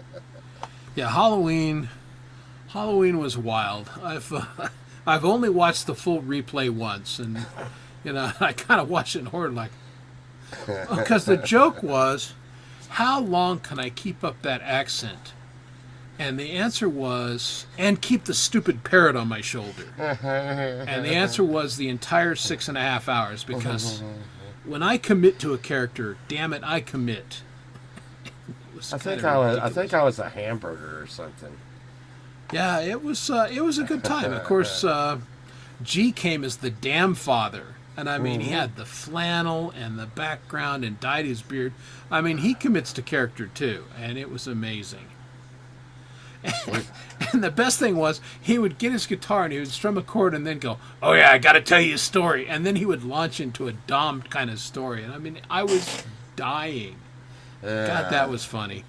Right before the Andy bails on it. Yeah. Well, and then of course Lori came as the cop, which was, the po-po, which poor Dom couldn't pronounce. He kept saying, "She's the poo-poo." Yeah, I remember. Oh my goodness, that was a good time. Oh God, Yeah. we've seen Brenda some came as crazy. Brenda. We've seen some crazy shit, man. I was talking to Chad the other day over the last 3 years. Oh my God, we've seen some crazy stuff. I mean, really. Yeah, we really crazy. have. And I, as long as that doesn't stop, I'm in. I like to surround myself with crazy people because it makes me look sane. Yeah, you're in the right place. That's kind of the thing, It's kind of relaxing, to That's the one good thing about the community. Everybody seems to, everybody's themselves, and everybody's accepting, and we just, have a good time. If the real world could be like our community, it'd be a lot better place. That's why I like it so much. I've gained so many friends on here. It's just been crazy. Absolutely. I mean, Dom is my real life friend, and it just all came from hanging out, together on the old interweb. Yeah, I find it harder and harder to be shocking these days, though. Well, I sent a bunch of people. I was spanking my nipples and screaming hot tamales, and I barely even got a. They're like, yeah, okay, that's another day. The real world is so stupid that it's hard to compete with that. And, you got to set the bar high. You got to set the bar high. But I was thinking the other day how happy I was that there was no phones back when we were young. I'm glad most of the things I did, I had to tell the story and it's not on YouTube. Yeah, no, that's absolutely. No, I mean, here was a classic night. I mean, Gary Hubbs comes on and plays live, right? Awesome. And then fireworks go off, and Dom and I are both like, son of a bitch, that's the coolest thing ever. Did he really do fireworks? Being stupid and not knowing that's a Canadian thing. They go all out on the fireworks on Halloween. But I saw that. It was pretty awesome. It's good to Kate that one. Because Halloween will never fall on a Thursday, or at least not for another 7 years. So, and I don't think I'll be doing this show in 7 years. Yeah. I don't know what I'll be doing, but I don't think I'll be doing this show. Oh my God! Just think about you pulling up this show in 7 years, Sam. I don't think I'll be doing this show. Oh my God! It's a lot. It's a lot of work doing. Now the Saturday morning show, that's just me coming on and just just bullshitting. Whatever. Yeah. But the Friday night show is kind of getting like the hangover again. I set up the whole show and asked Sunshine at the beginning of the week. I was like, "What do you want the show to be?" I don't care. And so I set up all these videos for the show. Well, she said, "Hey, did you know it's St. Patrick's Day and we should do a St. Patrick's show?" And I'm like, no. And so, the good news is I'm a week ahead. The bad news is, Yeah. I had to do St. Patrick's Tots, which wasn't that hard. Yeah. St. Patrick's Tots. Yeah. So the next week is going to be Dangerous Toys that scarred us from the 70s. Oh, yeah. Oh. God, there's so many good ones. Yeah. I got one where Todd's getting scarred as a child with the Jaws game. You know the Jaws game where you're getting the stuff out of the shark's mouth and it shut on him. Yeah. Well, when it shuts on him, Todd has these flashbacks of like Jaws getting him. And you, as you know, comedy is a subjective thing. I've had people say, "Oh my God, that was so funny," and other people like, "I don't get what you just did." Yeah, no, comedy is. Yes, I've been quite funny, and I've also laid a few eggs. So yeah. Green Machine. Oh yeah, I love that. Green machine. I love that. I would go in my neighbor's driveway, and why did people get mad at you back then for nothing? I would just get going real fast and then spin it out and make it go shh in their driveway. Get out of here! What are you doing? Oh my God! Why you've ruined my life by doing a spin out in my driveway? But I mean, and back in like the 70s, people used to get mad at you if you had any fun. No, we had fun. Jarts. Remember the lawn darts? Yeah. I mean, you could kill a dude with those things, but God, someone were they did fun. get killed. Someone did get killed with. Well, the of charge. course, because let's review. People are stupid. I mean, Darwin was right or he wasn't. And somebody, clackers, remember those? Those unbelievably harder than, diamond things, and you're flailing them around. And if you hit yourself in the side of the head, you came to in the following week. I still don't understand why they got rid of the knockers. You know what those are? The clackers or whatever? Yeah, those were the best. Well, what was it? I think they said they were exploding and shrapnel was going out. Probably. And I'm like, that's some hell of some knockers right there. I see what you did there. Yeah. Yeah, see, that was a good time to be alive. Those things were fun, I will say this. It was, in the 70s, it was really hard to get laid. Yeah, because I was, like 12, so yeah. Yeah, but, I was still, Farrah Fawcett wouldn't return my freaking, letters. I couldn't, text her or go on her side or anything. But the 80s were a lot better. Well, we were a lot tougher back then. See, I had a bike, and, everybody had, the Huffy and everything, and I had a Murray. And it had the adjustable banana seat with the, the sissy bar on it. But how you adjusted it, it had a pin that went into the slots. And of course, if you hit a bump hard enough, that pin would break or it would bend, and then the seat would fall down, it would hit the grass, and then you'd go sprawling. And I have scars all over my body from wiping out at 30 miles an hour on that bike. But, did we do anything different? No. What we did is we'd get the hammer, we'd pound the pin flat again, reinstall it in the bike, and ride it till it bent again. Well, and I did that for years. Speaking of bad teeth, that's how I got my teeth job. I had an Evel Knievel bicycle. And I took a sawhorse, you know what a sawhorse is? And I put a Yes. I put a 2x4 on the sawhorse. I'm a man with tools. Yes, I know what a sawhorse And I is. jumped over a wagon.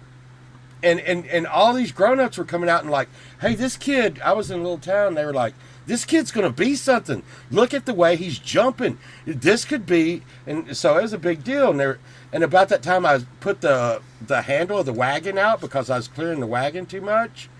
And my Evel Knievel bicycle, I got air, man, and all these people were watching.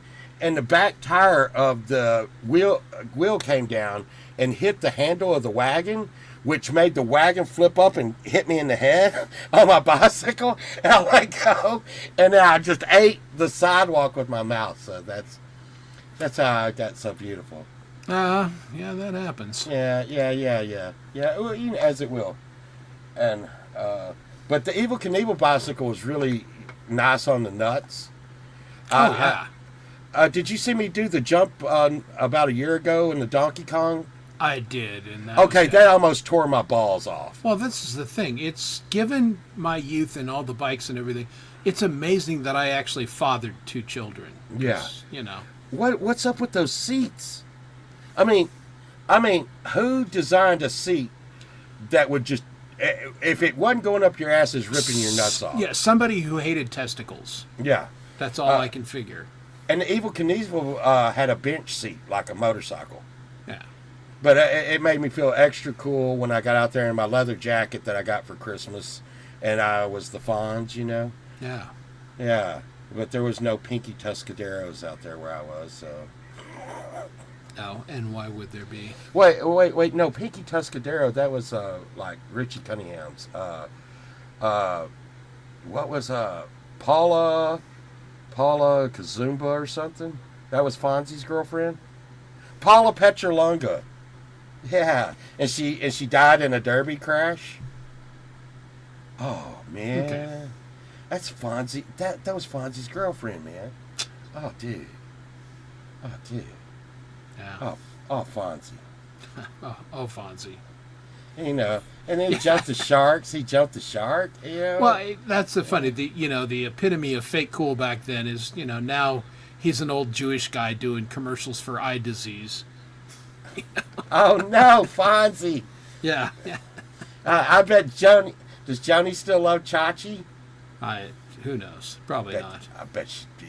But you forget you, Joni.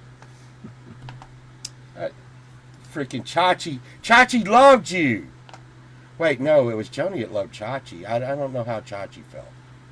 Chachi could, Well, he you was know, keeping his options open. well, you know, Chachi was with Pamela Anderson. So I mean, Is that right? Yeah. He was one of the first ones to date Pamela Anderson. I pay so little attention to celebrity stuff. You could tell me. Chris, don't act like you didn't get Teen Beat. I didn't actually. So. Yeah, I seen your Michael J. Fox fold out. No. And I think about read that. Cream back in the day. I did read Cream. I would save my money to get the heavy metal magazines. Anything that had Kiss on it, I would be mowing. I would be mowing some yards. Well, that's it. You and Dom, big Yeah. Cavs fan. I didn't even think they were real people. Back when I was Well, young. you know what? You could make that case still. Well, now you get those tell-all books, and you're like, oh my god, Yeah. what? That was going on when I thought they were like superheroes? No, they're real people. No. Yeah. Don't meet your idols. They always say, and I think there's something to that. Yeah. I met Ace Frehley one time. I didn't meet him. I briefly met him in a topless bar one time, and I think he was like, "Get everybody away from my table." I was like, "Oh, okay." How does Ace look topless? I don't know if it was working for him back then, because he didn't look good. Okay. Well, no, let's face it. Paul Stanley is the most attractive member of Kiss, and he's not that good looking. The rest of them, Well, yikes. I'm gonna just tell you this. My favorite growing up was Ace Frehley because he was the spaceman. I liked his costume the most. But as an adult, I realized that Paul Stanley, the Kiss is Paul Stanley. Yeah. I mean, Kiss is Paul Stanley and his backup band. Did I just say that live? Yeah. Don't sue me, Gene. No. Yeah. Well, you don't have money, so Gene is not interested in you. Gene, no. hang on. Hey, someone's at my door. Let's see. Hey, Gene, no. Wait. I didn't mean it. I didn't mean it. You are the talent in the band, Gene. Oh, that's bad. And when Gene's upset, and we make up, he just licks me. Okay, well, fair enough. Yeah. Yeah, you ain't missing much, Wendy. Has not attractive men. Yeah. The moon has less craters, and I think that's from the makeup. But wearing that heavy theatrical makeup every night for decades, probably didn't help. But I was at a estate sale the other day, and I came across their first album for $1. Oh. But someone had pinned it on the wall, which I was really cool with. The lady was like, it's worthless. The record's cracked, and there's like pinholes in it from where someone put it on the wall. I said, excellent. Excellent. Now I don't feel bad about putting new thumbtacks through it to put it on my wall. There you go. And I had I had the Iron Maiden poster too. The big Iron Maiden poster. Oh yeah. Eddie. But I find those people influence my music a lot, which is crazy. It's really crazy when you're like, I make the music I make nowadays, and I'm like, okay, my influences are like Slayer and Pantera, and Pink Floyd and Nine Inch Nails, but you just take little ingredients, and I don't say I'm taking it from because they influence me, and people in this community influence me a lot, and like there's some things that just stick in my head. Remember one time Jade said don't make songs over 4 minutes. And I think about that nearly every time I make a song because Spotify Oops. and well, I made one that's 6 minutes tonight, you know. Well, that's the thing. I make the songs as long as it needs to be. Right. But if you want to get that play on Spotify and all those, you got to keep that 4 minute thing going. But I don't give a shit. Yeah. Yeah. Luckily. I'm looking forward to that world tour and stuff. Yeah. Yeah, I bet. I had to make this the other day out of a bar, and I think it came out okay. And you're like, okay, pole vault, you just bent a bar and threaded the end. Well, but I could not find a bar for a Kaler tremolo system anywhere. From the 80s, I could not find, so I just like, okay, get the thread size for it, get my tap and die out, bend it, and just make a trim bar. That's the bad thing about some of these 80s guitars. If you need a piece, it might not be there. Yeah, no, some of that stuff is hard to find. And I mean, when was the last time you saw a Kaler? Think about that. And you could have told me back in the 80s that Bigsby's were going to be bigger than Kaler, and I'd have been like, get out of here. But now I see more Bigsby's than I see Kalers. Yeah, no, I haven't seen a Kaler forever. Yeah. It probably was early 90s last time I saw one. They're still in business, but they're so expensive. Yeah. They're very expensive. But, yeah. I'm not a whammy bar guy, never was, so I'm good. Like my Strat has never had the bar screwed in. It's in the case. It's never once been on that guitar. Just not my thing. I got an offer tonight that was kind of crazy. American Strat for that mandolin. And I don't know what to even do about it. Because I got Strats. And I got 42 guitars. I have one mandolin. And and it's kind of a cool vintage one. Yeah, that's one that, if you needed an American Strat, maybe, but I don't know. Yeah, I got one. But God, and I don't even know why I like them, Chris, because I really don't like them. I just lost half my audience. But it's not the I love the feel of Strats.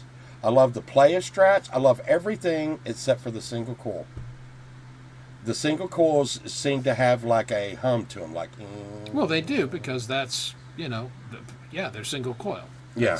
That's why humbuckers were invented. The hum. Yeah, because they want that hum and they want to buck it off. Yeah. But yeah, I use my Strat all the time. I use my Tele all the time. And I use my Ibanez for the humbucker stuff. I've just had that BC Rich Explorer forever, Yeah. and here in Dallas, and we were growing up with Pantera. The Floyds give you the ability to pull and push, and one of the big things back in the 90s was to hit a harmonic chord, dive it down, and then pull it back up for like the Dimebag Darrell dive, and it's not something I do very much anymore, but it's always there. Yeah. Well, you could. We all get to our point. Well, I think I need to give people, because not everyone, I was born Irish. I know how to handle myself. But not everyone does on St. Patrick's Day. So I think maybe we need a little help. So I've got some helpful hints for everybody. So pay attention, folks, so you have a good St. Patrick's Day.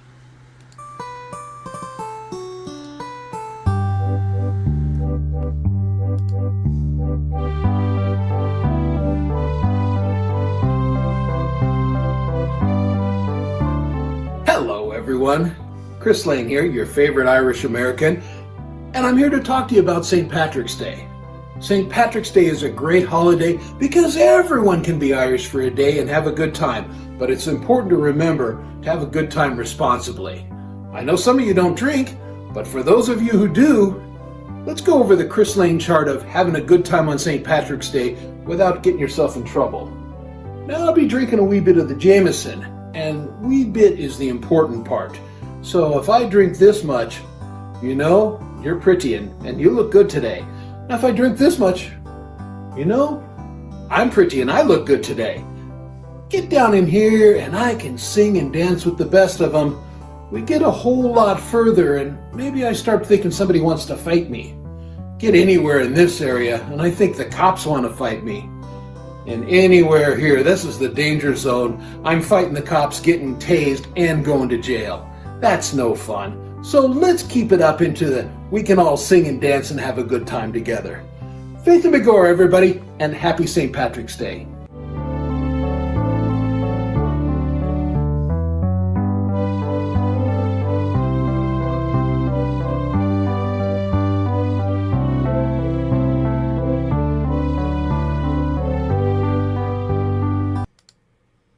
There you go. That's just good practical advice. Oh, yeah. I hate to be that one. I hate to be that one. I'm one of those people, Chris, that I can keep going as long as I'm drinking. Yeah. And some people don't know I'm drunk when I'm hammered, but that usually means I'm blacked out and we're going to end up in Mexico. Yeah. Making you know that guy that's making like, bad decision. Yes. Yeah. Yes. And it seems logical. Like, look, Chris, look, we can go to the pawn shop, and what we're going to do is we're going to take these beers, and we'll get in my truck, we'll pawn your car, we'll get the money, we're going down to Cabo, we'll sell these beers for, like, enough to get your car out, plus enough to party all night long, you know, and it'll seem logical at the time. Yeah. But it's a not. bad decision, yes. So I actually told my brother yesterday, when you go out and drink, make sure you have a posse with you, and at least one sober person. And if you get a group of people, someone usually will have a moment of clarity when you're going to do something like skateboard off the house, you know, or something like that, which I did. It hurt the next day. Yeah. But it seemed to be a good idea at the time. It seemed to be a good idea at the time. Yeah, I'm not sponsored by Jameson, but Jameson, if you're listening, I'm open to it. Call me. You know, I mean, again, we're trying to get Gary sponsored by the Red Anchor up there, the local brewery, and he drinks it every week, and he likes it. And I mean, they should sponsor him. I haven't gotten anybody sponsored yet, but I've wrote in. One time I wrote into Donor for Axe and said, hey, y'all guys need to pick this guy up. You know, I mean, come on. Y'all really, this guy's out there putting y'all out there every freaking day, and not a lot of people are doing that. Okay, that's right. And then I wrote IHOP for Michael's songs.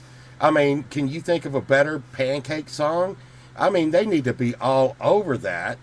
And I mean, and I told, you know, like I said, we'll just ask for a shit ton of money. Or I think Michael said he would settle for half a shit ton of money. But, yeah. I mean, that's a great song. And Valerie Bott wants to be sponsored by Yeti. Puts their stuff out there all the time. And like, it doesn't take a lot of money to sponsor one of us. Money at all. Hey, I'll send you a free Yeti cup. Can you say something nice about Yeti? Yes, I can. Here you go. Hey, I love Yeti. I would like to get sponsored. I would love to get a good guitar, like a signature series guitar. Because I play guitar so shitty. I'm thinking about First Act though. You know, the First Act pole vault edition, limited edition. Yeah, yeah. Somebody told me they made a good guitar once. I don't know. never know. But I like, yeah. But I mean, I don't use that Kaler very much. But they're still in business. They're still in business. Need a drumstick sponsor. Yeah, yeah. Look at these. I got these the other day. I got these for $1 a piece. I don't even know what the F they are. It's Vic Firth. Yeah, no, I know exactly what those are. They kind of make a tappy sound. Yeah, yeah. They're very cool. I like $1 a piece. I'm in. What up? Yeah. But no. But I just get rando shit, man. I don't know what's going on. Rando indeed. Yeah, but these are the ones I usually use the most. The mallets. On the bongos, these sound really good. Yeah. And I'm no Mr. Smith, that's for sure. I don't know what else going on. Well, only Mr. Smith is Mr. Smith. Well, is he really? Well, yeah. I mean, Who for knows? all we know, he could be Mr. Jones, fronting as Mr. Smith.